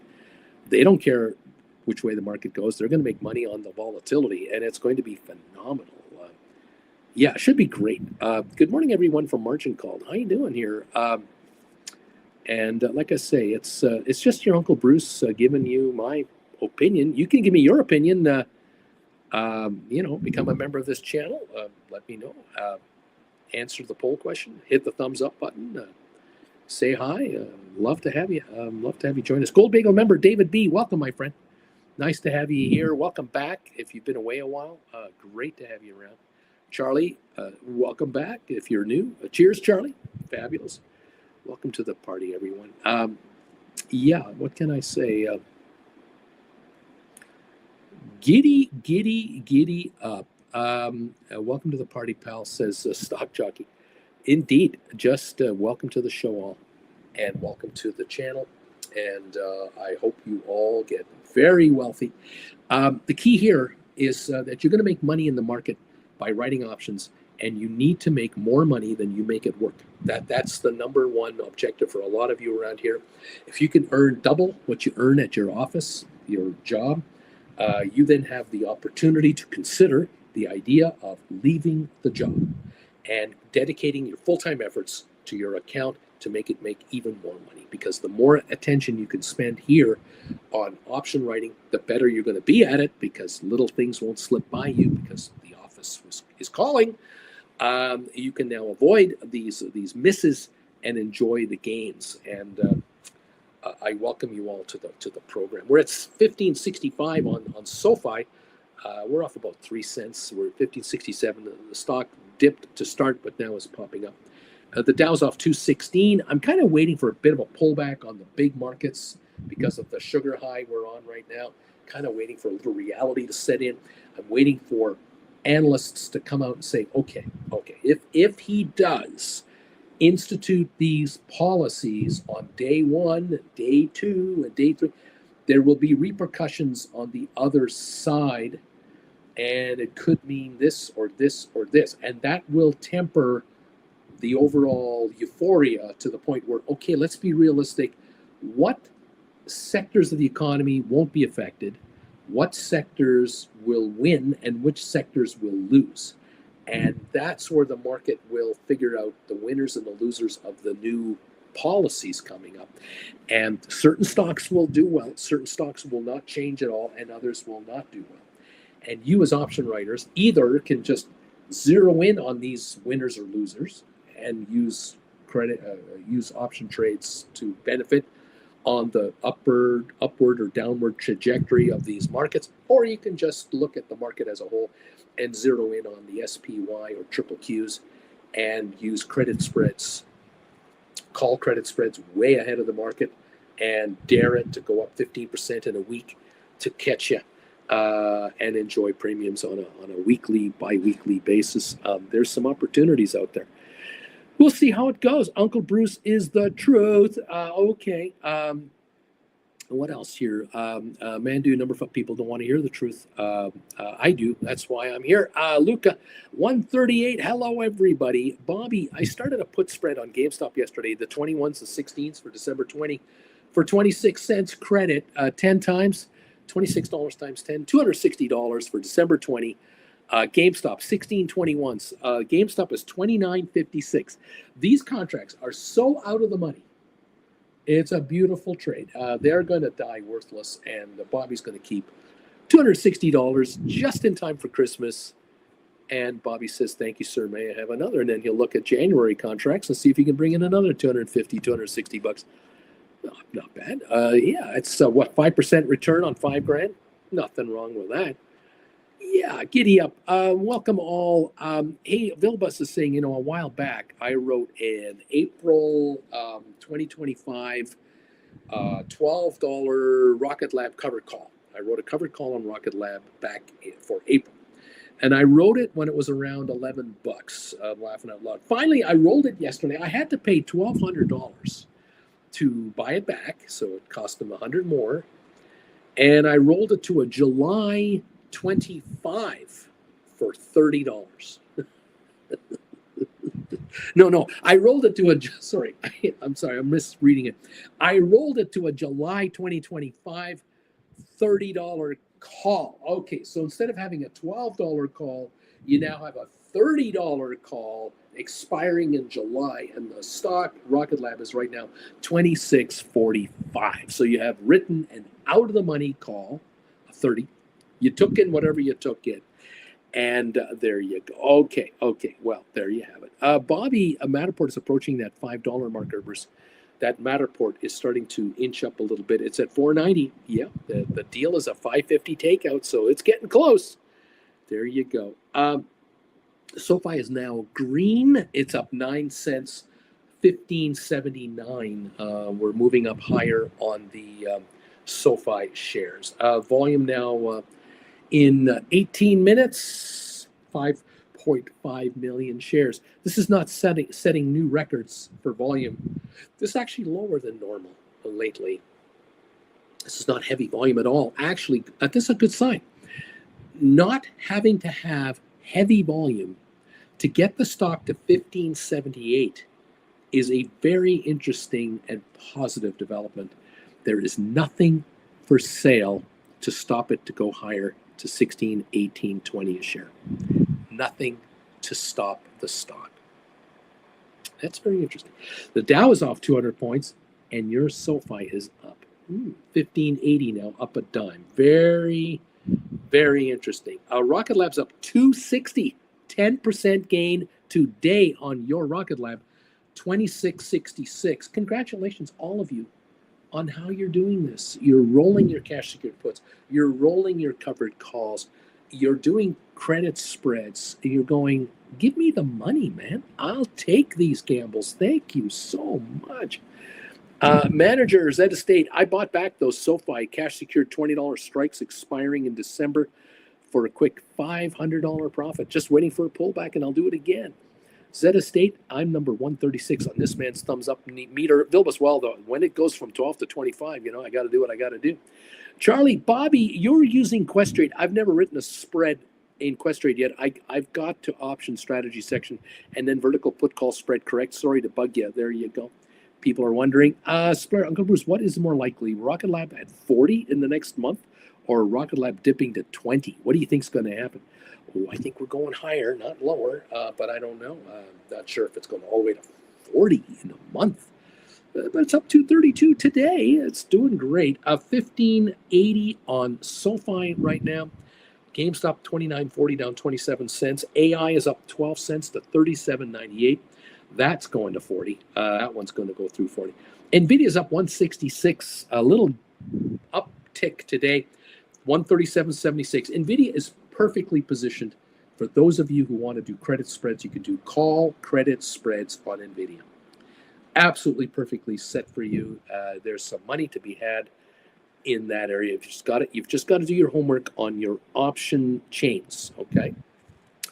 Giddy up. Lisa, I also had to roll my Rocket Lab January 25 $9 cover call. I paid $215 to roll it to Jan 26 17th. So I moved up $800 a contract for the cost of a couple of bucks. Not a bad move. And of course, you can move again whenever you're ready. Yeah, welcome everybody. Zed, a special question of the day. What will happen first, NVIDIA to 200 or SoFi to 20? Who's going to go where and when? I don't think NVIDIA is going to hit 200 before SoFi hits 20. I don't think so. Welcome to the party, kids. Nice to have you here. Interesting session. The Tesla shares are up $4. Costco's up $12 today to $9.73. Coinbase down $6.55. Matterport $4.89, $4.90. SmartRent $180 up 18 cents. Nice to see that little move on SmartRent. Come on, SmartRent, keep going here. Let's go a lot higher, please. ME down a dime. Google up 123. Apple up 219. Microsoft is up 508. That's a good sign. What else is happening here? Netflix is up to $14.98 right now at $8.80. I don't know if Netflix can run much more. I kind of wonder if Netflix is doing dead cat bounces and is going to give up some more ground here. Netflix has had one heck of a run. I mean, what a run. It got up to 908 so far on the candy move, on the sugar high. Now we're at 880. Reality might come in here. Maybe Netflix will pop back into low 800s and just kind of regroup. It wouldn't be unreasonable for Netflix to kind of regroup. It's trading at 50 times earnings, so it's rich. We'll see. And Meta is up 634. Amazon up 385. Those are the magnificent sevens right there. Supermicro down 211 today. Uber down 126. Adobe up 150. Cisco's up 56. AMD down 214. Unity down 97. Enphase down 250. We're seeing red in some spots here, no doubt about that. IBM is holding a gain of 57 cents, looking great at 226. HPQ down 11. Home Depot down 279. Goldman down 376, Boeing down 274. Manufacturing stocks, there's going to be a lot of questions about manufacturing stocks, whether they are going to have a run. Are they going to be given tax credits that will let them make profits, or are they going to produce items in America at a profit to make profits? That is the question here. I don't know how this is going to play. Anyway, there you go. What else is going on here? Thank you, everyone, for saying hello to me. Let's see here. GameStop through 30, says Lisa. Charlie, thanks, Bobby. Just wanted to be sure. Lisa, my GameStop average of $29.98. I'm finally in the green on this thing. Charlie, still getting used to the Questrade layout. Charlie, congrats, Lisa. It's great feeling to be up, isn't it? Isn't it great? Especially being red when you've been red for a while. Sure is nice being green. Well, GameStop 30.45 right now. 30.45 for those of you into credit spreads. Time to roll. Time to roll forward higher up. AI up 33 cents. NVIDIA up 70. Tesla up 277. Rocket Lab up 227 at 26.33, now 26.55 on Rocket Lab. Looking good. SoFi 15.80.81 now. I think we're hitting new highs on SoFi. The high of the day, 15.83. We just saw it. So we're now in this high level but it's a no-brainer. It's only up 12, 13 cents. This is a nothing move so far. SoFi can easily break 16 today. The question is 16.50 to 17 today. That's the question on SoFi. Do we keep running because of the short squeeze that has been going on now for several weeks and will continue for months more? This short squeeze cannot be eliminated in 24 hours. This will take months, and the unwind could run this to 20-25 a share. Is that really happening? 15.81.82 at the moment. Welcome to the party, pal. Way to go, cash secured put writers. Welcome to the show, cash secured put writers on SoFi, Rocket Lab, GameStop, AI, and others. You've been handed money and money and money, and you're rolling up your cash secured puts and rolling them and taking more money and picking up those BIL ETFs and holding in 5% interest on your cash balances. Congratulations. That's what hedge funds do in their own way. They haul in cash and get interest on the cash. It's other people's money. They're bringing interest on other people's money. This is so brilliant. It is just so smart. You too can do exactly the same thing. You're given a 5% free ride on other people's money, which takes 5% of the risk out of being in this business. This is called being smart. Very good. SoFi 15.79, 15.80. Giddy up. Thank you for being here. Welcome to the party, pal. What a run. We're down 180 on the Dow. We're up 12.9 on the S&P. Let's call it 13.4 now. We're up 13.4. And we're up 86 on NASDAQ. So the market is already turning positive with the Dow behind, but coming. Oil up 85 cents to 69.79. We can't even hold 70 anymore, even on a good day. Oil is in big trouble. Have you heard the word from the Trump people? They want to improve U.S. production by 2 million barrels a day. They want to up oil production from American soil, offshore, Alaska, wherever. They want to get oil going 2 million barrels a day more. The world is already drowning in oil. There are millions of barrels a day being produced that we don't need. Storage facilities are topping out everywhere, and the Trump administration wants to add 2 million barrels a day to the production, which will bring oil to 55.60 a barrel. Somewhere in that neighborhood is where oil will end up, because that is the magic price that most third world countries can produce it at and still make money. Many American players cannot make money at 55 a barrel. They will lose their butts, but they'll be handed socialistic tax breaks from Washington to make up the difference. So don't worry. The socialistic government of Trump will be there to protect you and all your investment. We don't pull it out of the ground at that cost. No, in Alberta. And it's all very fine to say drill, drill, drill, but you got to build refineries. And you got to have facilities to get it out. And put it in a gas station. You got to spend hundreds of millions of dollars in development costs to get the oil out. Then you have to make a profit on every barrel you do get out. Now, if you can get the government of the United States to give you billions of dollars of tax breaks to drill it, then the cost of drilling goes down dramatically for the biggest players. They're the ones who are going to win. The biggest players are the guys that at the top 1% that all fly in private jets. Just let's remember who we're helping out here. But that's going to be your community soon. And those guys are the ones contributing to super PACs to elect guys that help with the tax breaks. So let's remember, corporate welfare is at the top, and they are in private jets. You're not. You're the one looking at the private jet. Go, oh, that's a private jet flying over my house. I wonder which fat cat is in that one. How much money did he get from Washington? Lots. They can buy the jet in December for $35 million, $50 million, and write off the entire cost of the jet in this year's tax year and not pay any tax on the $50 million they made because they bought a $50 million private jet that's flying overhead. They don't pay any taxes. So the American government was kind of hoping they'd get $10 million out of the $50 million, getting nothing. I offer you nothing. And there you go. Giddy up, everybody. Welcome to the corner. And like Jen says, Uncle Bruce is trying to help you to make so much money that you say, I don't care. Let them have the private jet. I don't care, because I can now afford to fly business class wherever I travel. My wife and I are going to Paris next year for a month, 3 months in Europe, 6 months, whatever. We're going to travel the world. We're traveling business class because we're making $30,000 a month in option premiums. Thank you, Uncle Bruce, and the Black Friday sale. Get 5 for the price of 4, 10 for the price of 8, 15 for the price of 12.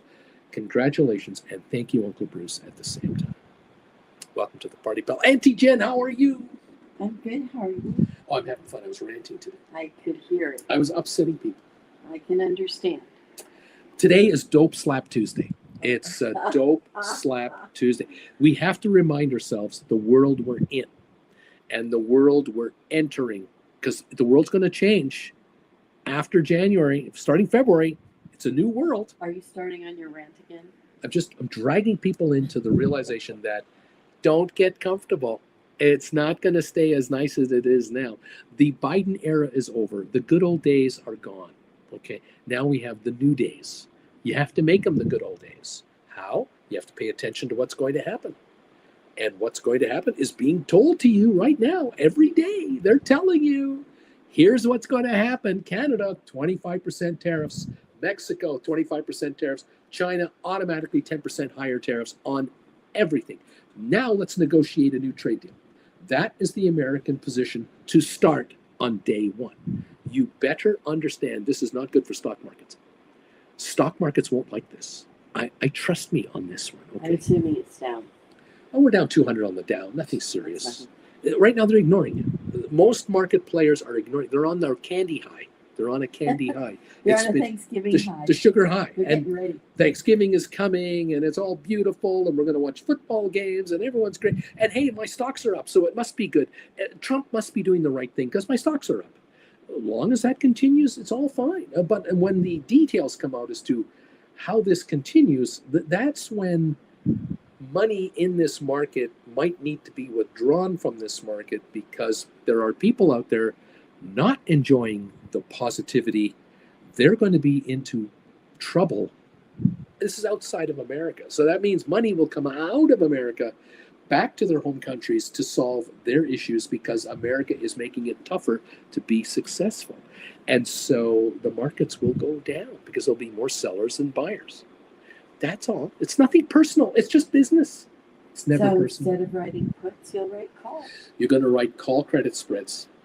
You're going to write all kinds of them, and you're going to do very well by it. 1 to 2 week positions, 3 week positions. You're going to make a ton of money. Yes, indeed. Giddy up, everybody. I'm so glad you're here. Mandu, good morning. Auntie Jen. Good morning, Mandu. Deep Value. Rocket Lab went from $3 to $26 in the Biden administration. SoFi went to $6 to $16 in the Biden administration. Like nothing. Shorts, FTD are getting much worse. Poor shorts under the Biden administration. That's not happening anymore. Those days are over. Thank God SoFi is so much more prepared this time around to once again bear any market. There you go. Did everybody notice that SoFi was front and center for Sunday night football and Monday night football? Such a pretty building. Yeah, they do it right. Well, they put their name on it. Yeah, they're doing it right. That's exactly it. We were talking this morning about how Ireland is running surpluses. Yes. Federal government surpluses in Ireland. There's 5-point-something million people in Ireland. Yeah. And the amount of money the Irish government is hauling in from taxes is so unbelievable, because the companies would rather pay the Irish government taxes than the American government. Apple is classic. Google, Facebook, Microsoft. What's the name of that? Oh, Oracle. I always forget Oracle. You have a real... Yeah. I can never remember the name of Oracle. Yeah. I can't. But now I keep thinking it's a Q. Now you know it's that name I can... Oracle. It doesn't work that way. Doesn't work that way in this brain. Once in a while, I just can't remember the name Oracle. Yeah. But the top 100 S&P 500 corporations, probably majority of them have an Irish connection to not pay taxes. I was talking about a company that was being heavily promoted by Wall Street promoters, the makers of Wrangler jeans and Levi's and Lee jeans. Isn't it still Levi Strauss? And No. long ago sold out. It's an American company out of Greensboro, I think North Carolina, South Carolina. You have to forgive me because I'm from Canada, but Greensboro is the headquarter of this company, and so the analysts are touting this wonderful American clothing brand as a real winner, in fashion. And did they just sew the label on here? Well, what I said was I showed off a couple of photos today in the article about them, and there's a photo right now on my screen that is showing a probably a 14 to 16-year-old girl, weighs 85 to 90 pounds, maybe wearing these jeans and a vest that are promoted by these guys. And then there's a picture here of a gal named Lainey Wilson, country star. Sure. And she's featured in a cowboy hat, a jean jacket with the furry kind of collar, a blue jean shirt, blue jeans, shirt. and she's wearing this buckle type belt with these turquoise blue ornaments on the turquoise. And I'm guessing that everything that's being worn on that country music star is not made in America. Because I went to the corporate website.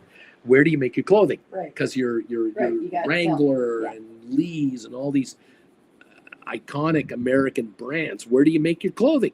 Bangladesh, India, Vietnam, Laos, Cambodia, Indonesia, Asia, and Eurasia. And $1.50 a pair of jeans that retail for $40. And I could be wrong. It could be $80. I don't know the prices of American women's clothing in a brand sense. I know American women can buy Chinese-made clothing for cheap, but it's cheap clothing. The so-called American branded jeans, I don't know what that goes for. But I do remember the last time I was in a store that sold jeans for men in Levi brand. I looked at the labels. Where is this made? Mm-hmm. Bangladesh, Cambodia, Vietnam. And I went, these aren't Lee's. These aren't Levi's. These are licensed under They're made Levi's. to specifications. That's correct. And so the last time Levi jeans were made in America by Levi Strauss, the 90s. And I could be late on that. It could be the 80s. Those factories in Tennessee and Kentucky and Georgia and the Carolinas are long gone. They've been bulldozed. There's nothing there. Anyway, Wall Street loves these guys because of their profit margins. Well, no kidding, Sherlock. If you can make jeans for $1.50 and bring them in even under tariffs for $2.50 a pair and flog them to Americans at $40 a pair, 50, 60, 70 a pair. Hey, it doesn't take a genius in Wall Street to figure out this company out of Greensboro makes a lot of money. Yeah, they sure do. We have a beautiful sunrise going on. Pink and baby blue. It's to make up for the ice that's covering the roads. It's a mess out there. It's cold out there. Your Dope Slap Tuesday is for the drivers. We've got way too many cars that are facing the wrong direction. Right now, Calgary. Or they're right across the streets. Right now, the temperature in Calgary, this moment, 8 Fahrenheit. That's where we're at. The high today, 29. We're going all the way to 29 today. I think it's going to be a sunny day, cloudy, and then tonight clear. And then tomorrow the high 19 and Thursday 13 for Thanksgiving. It's cold. The sun comes out and it melts the snow and it gets cold. On the streets. On the streets it'll melt, not on the grass. And the sidewalks. Yes, sidewalks. So there'll be people falling, cars slipping, like curling stones. They're going to knock into each other. This happens all the time. This is nothing personal. It's the weather. It's the weather. Not, And they just forget. We're not picking on anybody. We're just saying, hey, it just is, Thank you all for being here this morning. Boy, it's great to see you guys. Thank you again for those of you who've stepped up and bought classes. Individuals are buying classes. Those of you picking up the Black Friday sale, 5 for the price of 4. Details down below in the description how to do it. Welcome all to the party. Great to have you here. And we're just happy as can be that more and more of you are figuring out how to write options for a living and getting away from that day job that's going AI. every time you see a headline about AI and the billions being invested in it and the future of AI, watch your back. Okay, there's a bullseye on your back, because AI is designed to eliminate you from the corporate world, from the working world. You think now you're starting to sound like a crazy conspiracy. You think I'm kidding? AI's been around for decades. Yes, it has. And I was telling Auntie Jen last night, I saw a video the other day. I was watching old FedEx commercials. Don't you love the old FedEx commercials? Why don't we use FedEx? Jenkins, we know you're an alien. You just have a mask on the front. Why don't we use FedEx? You just say that all the time. Jenkins, we got 1,000 packages. What are we going to do? Why don't we use FedEx? Good thinking, Jenkins. You two guys get back to work. Love the FedEx commercials. Saw a commercial about Volkswagen.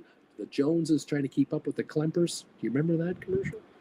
And then I saw a video about Germany in 1960. The German factory in... I'm going to go make a bagel while you continue with this rant. Remember the town? Westerhaven? Something Haven. I don't know. Cheese Bagel to neighborhood. It's the one with the big Volkswagen building. The factory in Germany where they make Volkswagens. 54,000 employees in 1960 making Volkswagen Beetles, buses, and fastbacks and squarebacks and all their vehicles. Mostly automated. In 1960, that factory was heavily automated. They didn't have supercomputers in 1960, but the German vehicle factory was using machine technology to produce engines, transmissions, panels, you name it, frames. It was incredible. And yet there were 54,000 people working there. They were so ahead of Detroit in 1960. It was unbelievable. Is it any wonder that you could make a Volkswagen Beetle in Wolfsburg, Germany? Wolfsburg, Germany.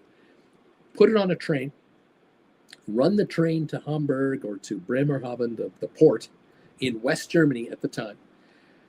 Lift the vehicle by crane one at a time. In the old days, they used to lift the car up and put it into the hold of the ship and put it inside the ships. And they were using cargo ships, not car transporters like you today. And these ships were coming to America, to Canada, to South America, to Africa, to Asia, around the world. Volkswagens were exported around the world. As far as Europe goes, they just put them on trains and trained them to Italy, to Greece, to Turkey, to wherever they wanted to buy them. And the West German car manufacturer outside of Berlin was generating $375 million in sales a year in 1960, which today would be $5 billion of Volkswagens. 54,000 employees in 1960. Unbelievable. That video was just shocking to see. When you compare 1960 Ford and General Motors and Chrysler assembly plants in the United States, all manual by hand, is it any wonder America got the crap kicked out of it after 1960? Is it any wonder? And the Japanese were just as automated as the Germans, if not more. Unbelievable. Anyway, that's just me. I'm just saying. Yeah, there you go. Vilbus, you know what? I sell vintage clothing. Not much U.S. production made it out of the 1990s. Very good point. Lisa, one of my family members mentioned selling cashmere puts on Sava. Hope they didn't get burned. Splair, Vilbus, online or in a store. How do you sell this stuff? Well, thank you, everybody, for being here. Great to have you here. Deep value. You know that GameStop is almost $31 a share? 31.01. Jenkins, we know you're an alien. Why do we use FedEx? I love those old commercials. You go to YouTube and look up 1970s, 1980s FedEx commercials. Brilliant. Brilliantly written, brilliantly done. I love those old commercials. Remember the fast-talking guy? I love those commercials with a really fast talker for FedEx. Absolutely, positively get it there overnight. Hoster Guard, is it time to roll my $15 strike? 5.4 premium, then 345 SoFi puts. I'm thinking to roll them to 20 or 22, maybe 8 premium at 22 won't be so bad. So you're thinking of buying back at 345 and writing at $8. I like that game. I do like that game. Square Industry will for sure make a lot of changes, but until now, AI is still problems with two different languages or the estimated age of one person. Don't worry, it's coming faster than you can imagine. Changes are happening in the AI world faster than we can think them up. It's going to be unbelievable. There will be layoffs in the third world because of AI, and this is a problem. This is a big problem. It's going to be a big problem for Europe, the United States, Africa, South America. We're going to see millions, probably hundreds of millions of people in the next decade let go because they were manual workers that aren't needed anymore because of AI. And it's infecting every part of business. Every part of business is going to be infected by this. And it's going to create a problem. The problem is that these countries where these people will be laid off from, and it's not overnight, it'll be just slow, worse and worse and worse. It's going to create civil war. It's going to create war between countries. It's going to create problems with the World Bank, with countries going defunct. And it's going to create issues for all of us. Because if the world gets poorer, because AI makes some of the world richer and some of the world poorer, imbalance. And now you've got people who have nothing to live for. And if they get paid to carry an AR-15 in the jungle to create war, that's a paycheck. They're just trying to get by. Nothing personal. It's just business. That is the issue coming up. And I kind of wonder, you think you got border problems in Europe now? In America now, in Canada now? The border issues are going to get worse. More desperate people seeking salvation and food in their stomachs. They'll do anything to not starve to death, including dying to get there. And when you have that kind of a desperado trying to get somewhere else because they'll die to get there, we got problems because those of us in the Western world, in the first world, we don't really want to deal with this. And it's coming. A computer science student here. Everyone is using AI. Might end up finishing my studies and no jobs left. Oh, well, guess I can write options. Yes, that's true. And in the meantime, herbal medicine prices needed 10 years to shrink by 50%. AI is doing everything in a blink of an eye, says Splair. I love Splair. Splair's got a lot of thoughts. Thank you all for being here. We're down 250 points, 260 on the Dow right now, down about 260. The S&P is up 7, 8, and the NASDAQ is green, up 59. So we got two markets up, the Dow only down a half a point. The Dow can turn on a dime in the first hour or two, and we'll just go green the rest of the day. So not to worry there, really, although, this candy high we're on, we have to really see what's really going to benefit long term and what isn't. We'll see how this plays out. SoFi is unchanged, down a penny or two, 15.60. Rocket Lab is up $1.84 to 25.90. GameStop 30.80 up 113. Welcome back, GameStop. Climbing. AI down 51 cents at 37.35. AI today got down to 36.22, got up to 38.27. That's a $2 swing today on AI, and we're down 53 cents right now. Welcome to volatility.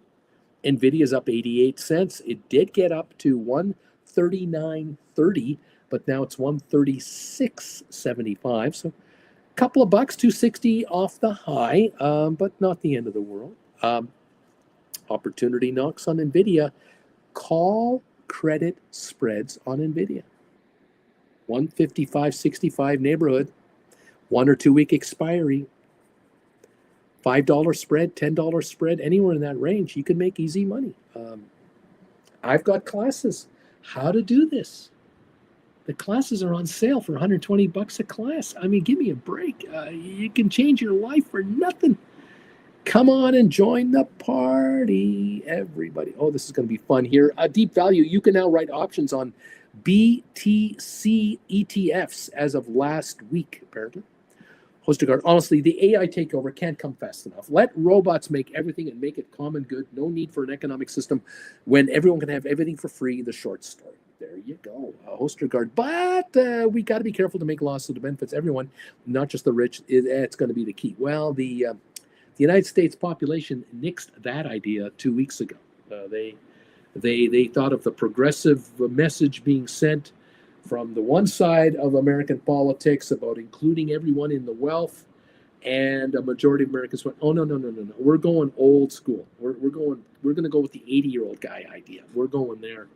So 4 more years of before we get to that discussion again. So well, let's see what happens. Isn't that something? Okay, it's Christine. Okay, hear me out. Okay, hear me out. Christina says the range of GameStop is 2030. Since it is at 30, I'm willing to bet that it's going to start tanking soon. That's what I think is going to happen. Well, okay, you think so? Tanking, a $4.5 billion cash company, tanking. I don't share your optimism on that. I will say this. I will agree with you. It's range bound, but I don't know for sure if 20 to 30 is the range. It might be 25, 35. That might be the new range. And it's establishing that now. It's just kind of figuring it out. That could be the plan. But you're guessing, aren't you? Is it wise to guess? I don't know. Splair. And I agree. First, we need more laws. Anyways, we can't change anything, just our portfolio and the things we move with our cash. Deep Value, hey, super sticker for you, man. Thank you, Deep Value. I sure hope you're making nothing but a fortune. That's what I want to hear around here. I want you guys making so much ridiculous amounts of money that it's changing your life. It's changing your demographic. It's changing your way. You go to a Costco store now, or you walk into a Target, or you're in a furniture store, or you're watching an ad on TV, or you see an ad on your computer for something, anything, and you ask yourself, well, how many options do I have to write to buy that? Oh, I can get a new reclining couch that you plug into the wall with a massage feature and a refrigerator in the catch-all between Mom and I. And this thing costs $2,200. How many call options do I have? How many credit spreads? If I can get a $1 credit spread, it's $100 a contract. Can I figure out how to write 22 of these to make $2,200 so I can buy this couch? I want you thinking that way going forward now. And maybe that's what Deep Value is doing. Deep Value is sitting there going, oh, I need $3,000 for our expenses. So I need to write $31 call options that go to 0. Or I need to write 30 call options at 3 and buy them back at 2, and that covers all the expenses. And then I need to write another 50 call options for $1 profit from like 4 to 3 or 2 to 1 or 250 to 150. So I make another $5,000 a month, and that's gravy to add to my account. I'll send Uncle Bruce $20. And thank you, my friends. Thank you all. Okay, Christine. Okay, let me specify. It will rebound. Oh, okay, maybe. Jen, ooh, look at the cheese on top of this bagel. That is fried cheddar cheese with the entrails on it. Look at the entrails. Oh God, this is going to be great. I love this game. Crispy entrails. Yeah, a little crispy entrails. Do you like this game? I like this game. Deep Value just sent us a 1999 super sticker. Excellent. Thank you, Deep Value. Deep Value does this from time to time, and I thank you, Deep Value. I want you to get richer. And Splair saying, I love that sticker. Number 1, it says on there. Christina, no, I'm just saying, I'm just typing it. I still have my shares of $220 call I sold for 901 that expire June 25. Way to go, Christina. You're getting richer. You're Deep Value. I'm loving credit spreads now.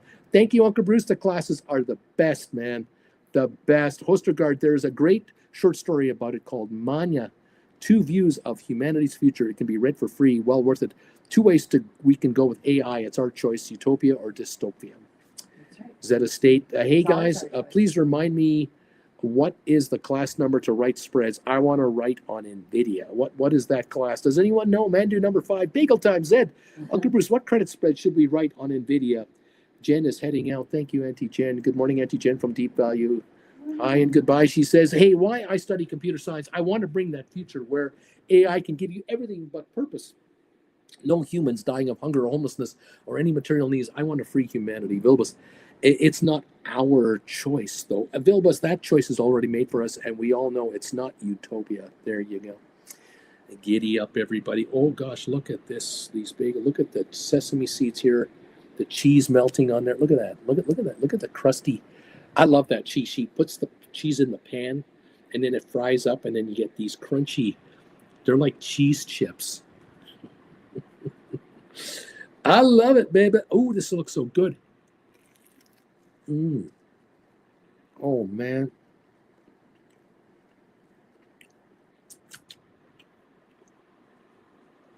Oh, boy. So good.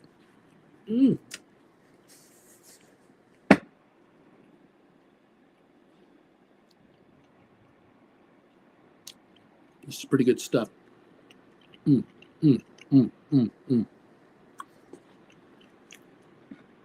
Welcome, all of you, to the channel. The Bagel Eater is here. I hope you're getting richer writing options. You should be. You really should be. What credit spread should we write on NVIDIA? Z Estate wants to know. Well, you might want to go to, you might want to send me a private email with a donation. You might want to go to Discord group and talk to the kids there. If you're a Gold Bagel member and you want to join the Discord group, which is a whole bunch of Gold Bagel members talking options, send me an email. Let me know, hey, Bruce, I want to become a member of the Discord group.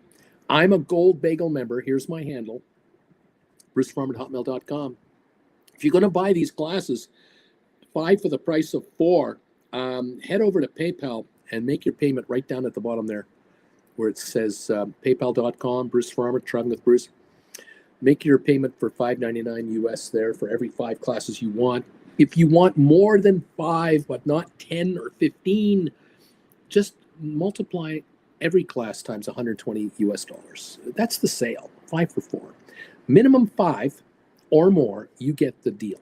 So you want to order 6 or 7 or 9 or 13 or all 18 classes, $120 times the number of classes. Fire it down here. Send me an email.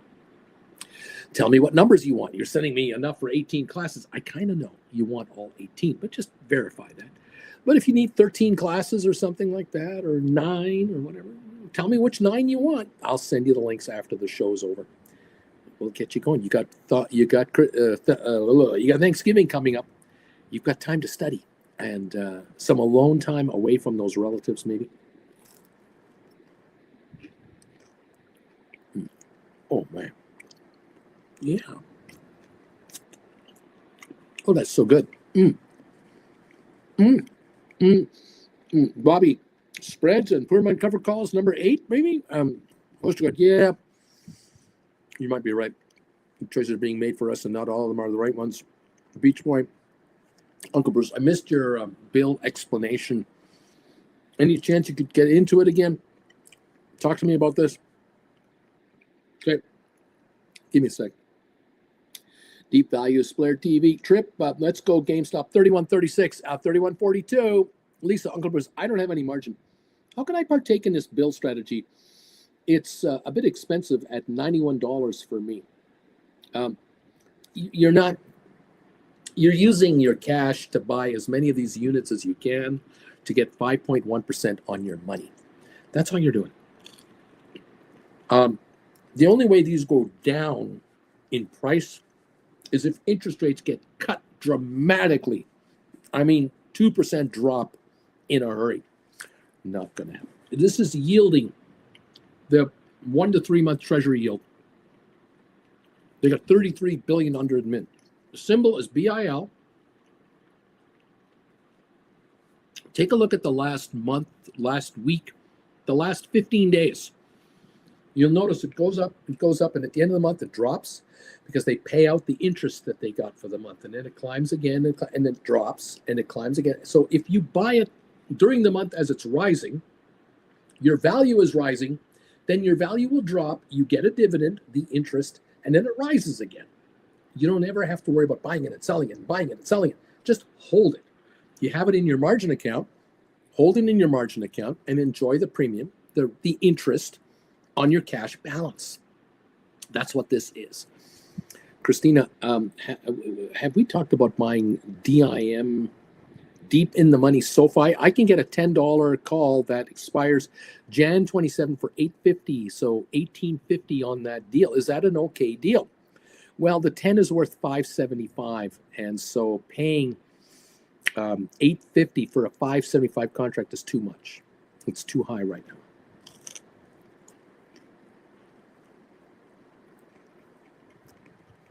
Zed, Bruce, 31.58, baby. Charlie, I just wrote my first put spread. 27 to 29.50 put spread expires November 29. They paid me 60 cents. Okay. What stock?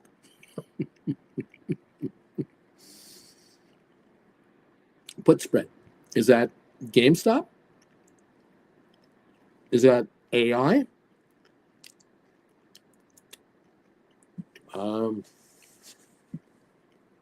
Something else I'm not paying attention to? What?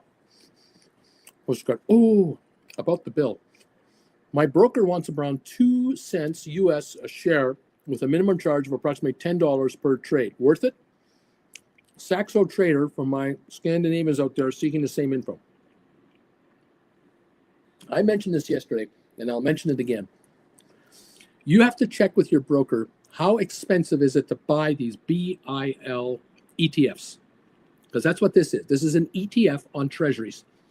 And if you're going to put the money in there for like a year, you're just going to, buy 20 grand worth of BILs for a year and use the marginability of the BILs for your trading from time to time. Then if it costs you $10 to do the trade, fair enough. But if you only got $1,000 and you're only going to make 5% interest on $1,000, you're going to make $50 interest for the year. This might or might not work for you. It's a matter of how many dollars and how long we're talking about. Okay. What else is going on here? Charlie, oops, GameStop, Bruce. Hey, I did this on GameStop. Okay, well, that's awfully high, but I see what you're doing. You're behind the stock, but that's too close for my comfort level, but I know what you're thinking. And you're talking about expiring November 29th, this Friday. I get it. You're going to be okay. I'm sure you're going to be all right. But you know and I know this stock can move $2 up or down at any time. But right now it's on a roll, 31.23, and it's going to shrink out. So I'm hoping it works out just nicely for you. Zed, yeah, what stock? I would say that if you could pull off a trade like this for the next week Friday at $3 lower per stock price on these option strikes, a much more comfortable trade. But I get it. You're talking about Friday with Thursday being closed. I get it. You don't have to. It's okay. I know what. I know where you're going from.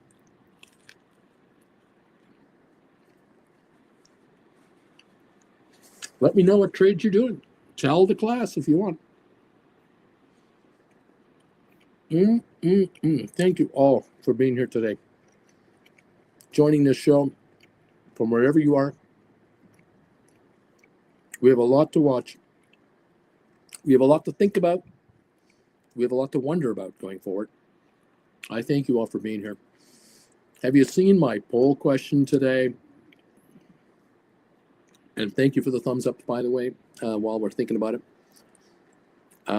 We're now looking at 164 thumbs ups. I thank you. I know it's very hard to get thumbs ups when I talk about Trump. Very hard to get thumbs ups. The poll question, though, 413 votes. So there's no shortage of people who want to answer the poll question. The question is simply a yes or no answer. We will enter a bear market the day after Trump takes office. Will the stock market enter a bear market as soon as he takes over? That's the question, yes or no. So the balance of 2025, will we be better off, worse off at the end of the year than we are now at record highs? We have 414 answers so far have come in. 37% say, yeah, we're going to enter a bear market. 63% saying, no, I don't think so. I think we're going to still be okay. It's an interesting result so far.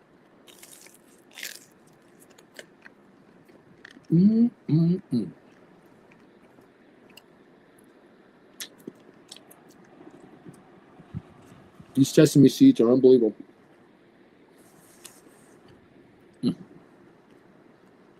They're so tasty, but they're so everywhere. Anyway, thank you all for joining in, for the thumbs ups, and for the poll question. 170 thumbs ups, 30 to go, and we get 200 today. Thank you all for that.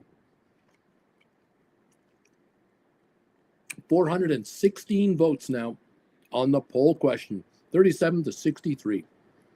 Very interesting. Welcome all. Pleased is giddy up that you're all here today. Hope you're enjoying the show. Hope you're finding it interesting. Doesn't upset you too much. It makes you think about the future, making you think about 90 days from now, what is going to happen in our world here. Depending on where you live, I guess that's the question too, the answer, I suppose. Rocket Lab up 215 to 26.19 a share. The high of the all-time high, 26.71. I think we just set that this morning. And on SoFi, we're at 15.69. We're down a penny. The all-time high for the year, 16.08. We did that yesterday, and we traded 8.7 million shares. Over on GameStop, $31 or so, 31.02. As we are rolling along here, volume of 7.4 million. That's more than normal.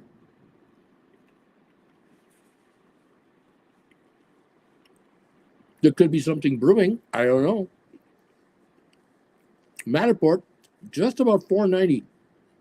Just about 490 now. 23andMe at 320 a share.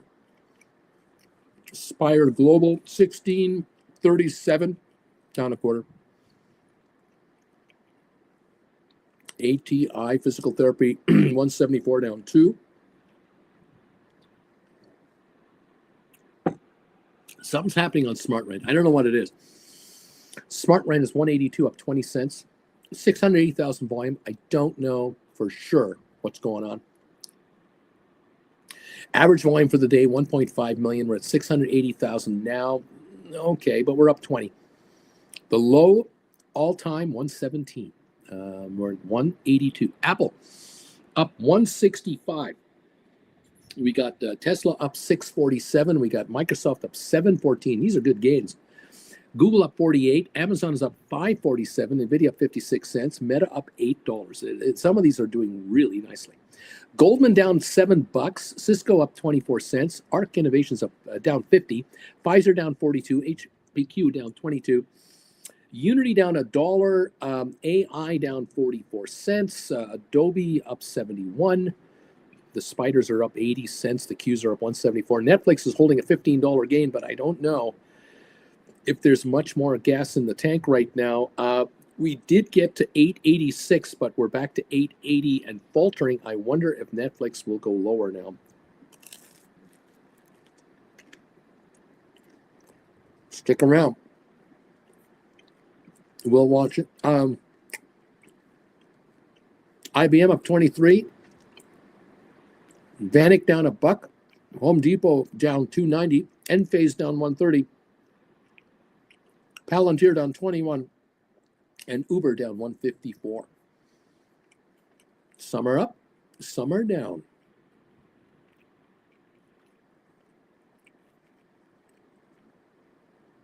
Welcome to the party, pal. Consumer confidence jumps to a 16-month high as Americans see the economy improving. That's an interesting thing. Of course, that can change in a month, but that's interesting to see that. New home sales plunge 17% in October. Yeah, it's not all rosy, is it? It's not all rosy everywhere. Okay. Oh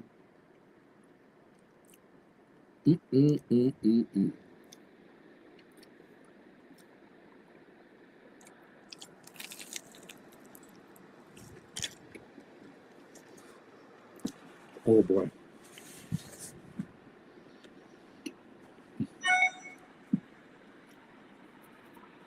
Thank you, everybody, for being here.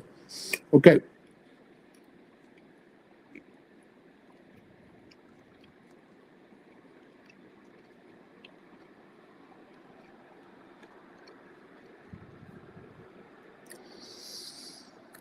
Let's go.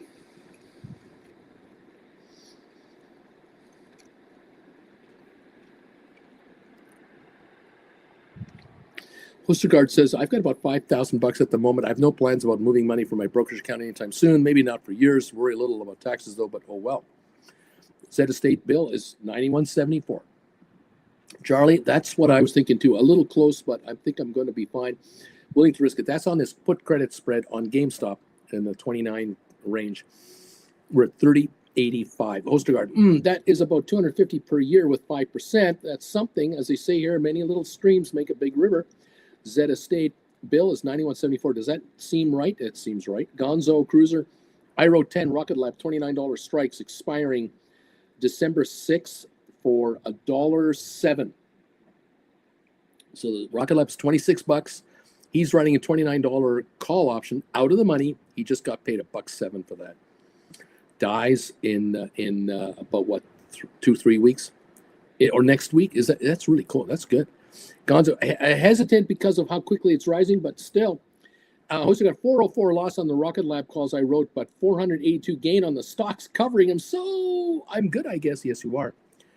And time will shrink the contract down to its book value only.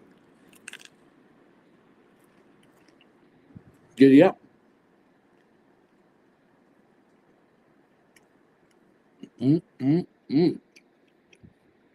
Giddy up, man. Okay. SoFi 1570 up a penny. Rocket Lab up 211. GameStop 3115 up 148. The high on GameStop today 3164 or 3115 up 148 on 9 million volume. GameStop might be doing another rally here. AI down 16 cents is coming back up. Nvidia up 90, Tesla up 619.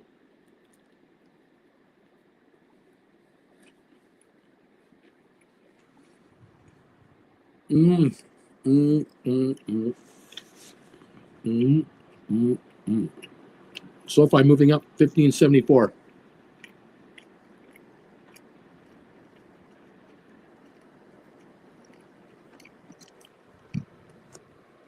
When Bill drops each time, it spits out pennies to us. Yeah.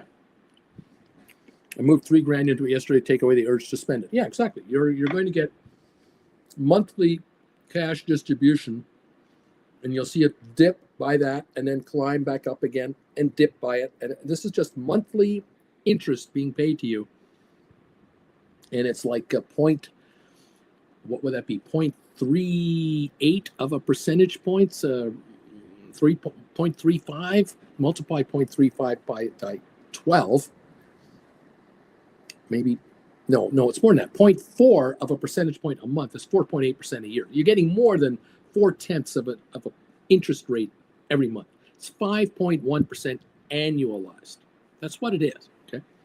So if you got $1,000 in there, you're going to make $51 a year.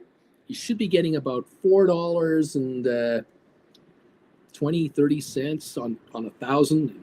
You got 5,000, you're going to get 22, 23. Do the math. Get your calculator out. There it is.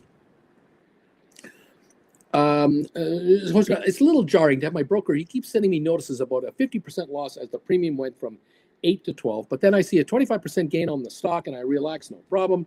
I get paid anyways. Take me out. Exactly. Your brokerage systems are not accurate. That's what that means, of course. Lisa says the bill annual dividend is 4.7%. Again, if you're compounding it, it might be better. It's better than you're going to get at the bank. And for some of you with your brokerage firms, you're only getting 1%, 0.5%, 0.25%, 2% interest. This is much better than that. So up to you if you want to take advantage of it.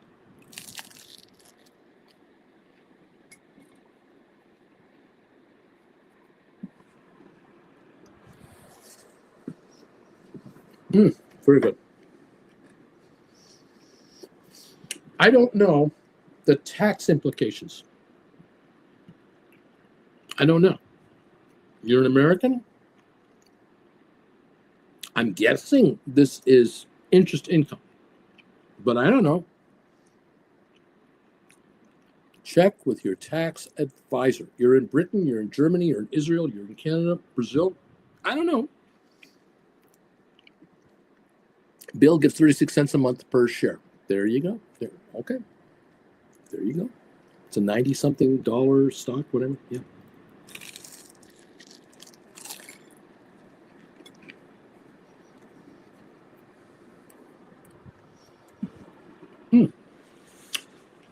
Wonderful. Using BIL to earn interest is simple. Trying to buy your own T-bill? Impossible. This is an easy way. Make your money make more money for you. Okay? Danish, I have no idea how it's going to work out, but I'm sure they will come knocking if they decide I should pay them. Yeah.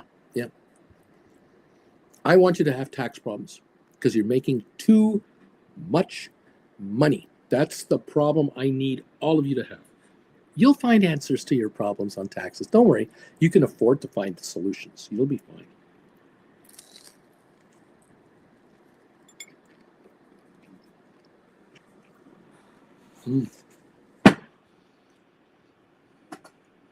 That was easy. Rock and roll, kids. Welcome to the party, pal.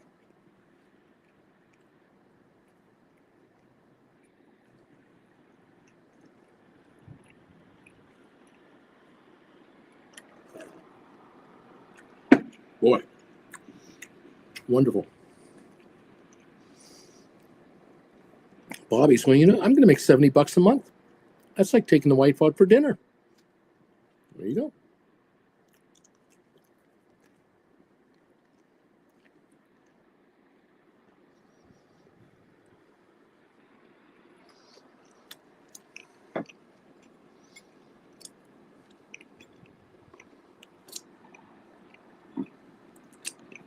Oh, that's so good. Man.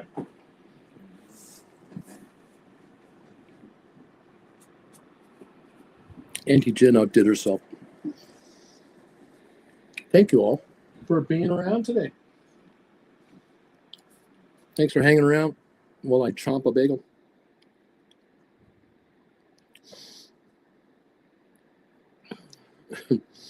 Hostergaard is wondering about this thing, if it's covered by this, whatever this is called, which is a tax-free account where you can own up to $19,000 tax shared-free. No idea. Zed, could I suggest a fun ETF called MSTY? I have no idea what it is, what they do, what they're about. Look into whatever you want to look into, kids. You can write options on almost anything if that's what you're thinking.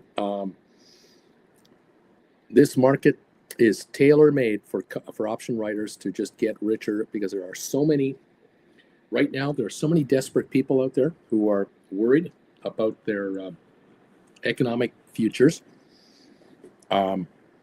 Many middle-class people everywhere have really had a rough time of it the last 3 years with inflation.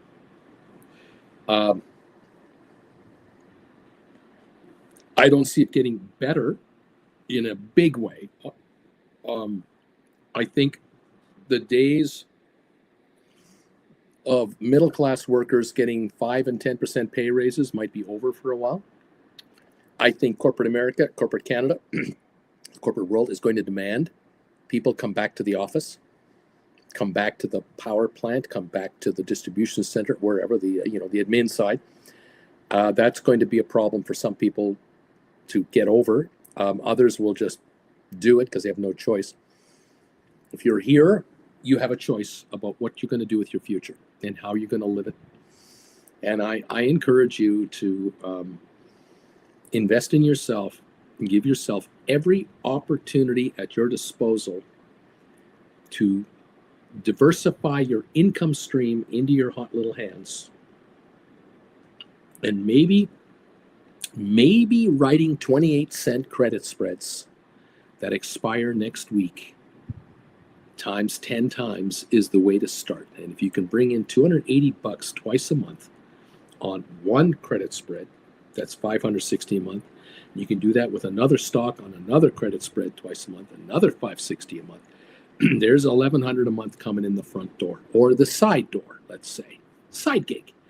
So whatever you generate from your big picture and you generate 1,100 on a side gig, that either compounds and you roll it and work with it and grow your income dramatically off of that, or it's used to top up your RRSP in Canada or TFSA or in America, 401k contribution, whatever you need it for. If you have 24% interest credit card charges and you can throw $1,000 a month more to a credit card than just the minimum payment you already pay, and you don't rack up that $1,000 in another charge, you're dropping your cost, your debt against your assets by $1,000 a month. And that $1,000 every time you knock it off is $260 a year in interest you don't pay. So you kind of gotta wonder how many Americans out there, Canadians, are carrying 22% interest, 24% interest on $40,000, $50,000 because they've been given this line of credit just willy-nilly. If you can knock off $10,000 in a year of principal on 24% interest money, that is $2,400 a month less in interest that you're going to get charged. That is $200 a month less off your head for overhead. Just that's after-tax money. $200 a month after tax. That's just in 10 months, $1,000 a month. You can do this for 3 years in a row. Again, I'm just being really basic about this. If you can knock off 30 grand in credit cards in the next 3 years by writing some options over here, you're now eliminating $7,200 a year in interest off your head. That's $10,000 before tax. So the first 10 grand you make right now, you're paying an interest. If you can knock that off, you're $10,000 a year richer. Oh, this is a different. You're not going to get a $10,000 a year raise. Where do you think that's coming from? It's not coming. Again, become an option writer. Look into this. Give it a chance. Earn while you learn. Take classes and write at the same time. And take more classes and keep writing. And take more classes and keep writing. You'll get paid to do it while you're doing the classes. They're all going to pay for themselves, and you'll do this forever. In 5 years from now, 10 years from now, you're going to be generating $3,000, $4,000, $5,000, $10,000 a month in option premiums. You just can't help it. You're just going to be. And I can't see how many of you will still be working. I just don't see it unless you want to. It's the only reason you're going to work. You want to. And that's okay too. It's whatever you want. But if you're doing stuff right now you don't want to do, then option writing might be the way to be able to do stuff you do want to do. But you got to give it a chance. Thank you, everybody here. Hostergaard, it's an odd thing. They want people to come into the office, work from home, no need to rent or build offices in an expensive city. What's not to love for companies, especially startups? There you go. Splair, but now I'm for sure going to get back into buy, hold, and write if it's making sense against it. I need a 20,000 call depot running. Zed, I just wrote my first put spread. A 27.2950 put spread expires November 29. That's this Friday. So he bought a 27 put and then sold a 29.50 put. I know I bought the class. There you go. All right. Options and divvies. This is the way, people. Earn dividend money on your money. Earn option premium on your money by writing options and compound the wealth. And there you go. Yeah,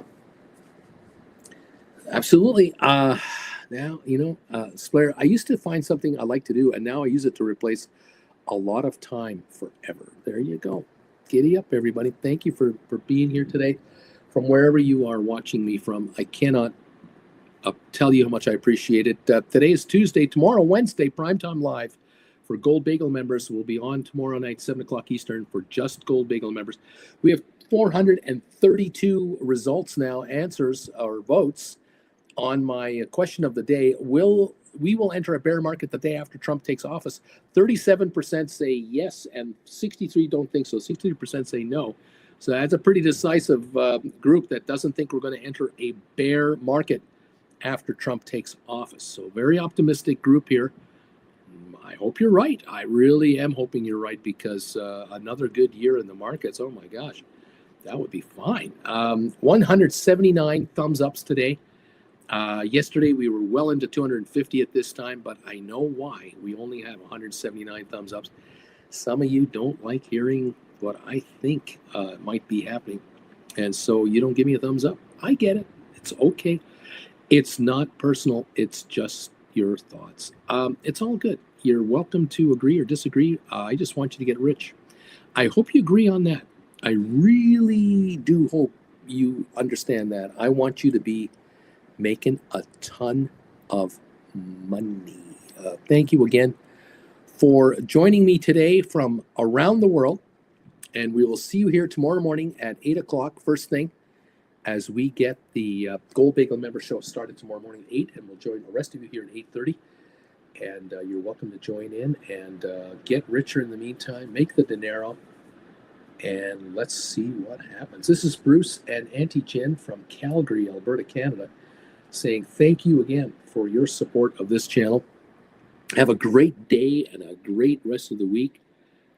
Thanksgiving is coming, so, Christina, I forgot about the thumbs up. I did it. Thank you, Christina. Appreciate it all. Richard Carlin, don't forget the Knights of Knee. That's right. Okay, you guys, have a wonderful, wonderful rest of your day. Get richer. Thank you, Charlie. Thank you, Splair. Mandu. Thank you, my friend, Charlie. Neat. Don't forget the Knights of Knee. And we'll see you here tomorrow. Same bat time, same bat channel. Don't miss it. Cindy B. Bye. Boeing Tiger. Stuart. Ostergaard. The knees are coming from everywhere. Oh, you gotta love it. Okay, guys. We'll see you later. Bye for now.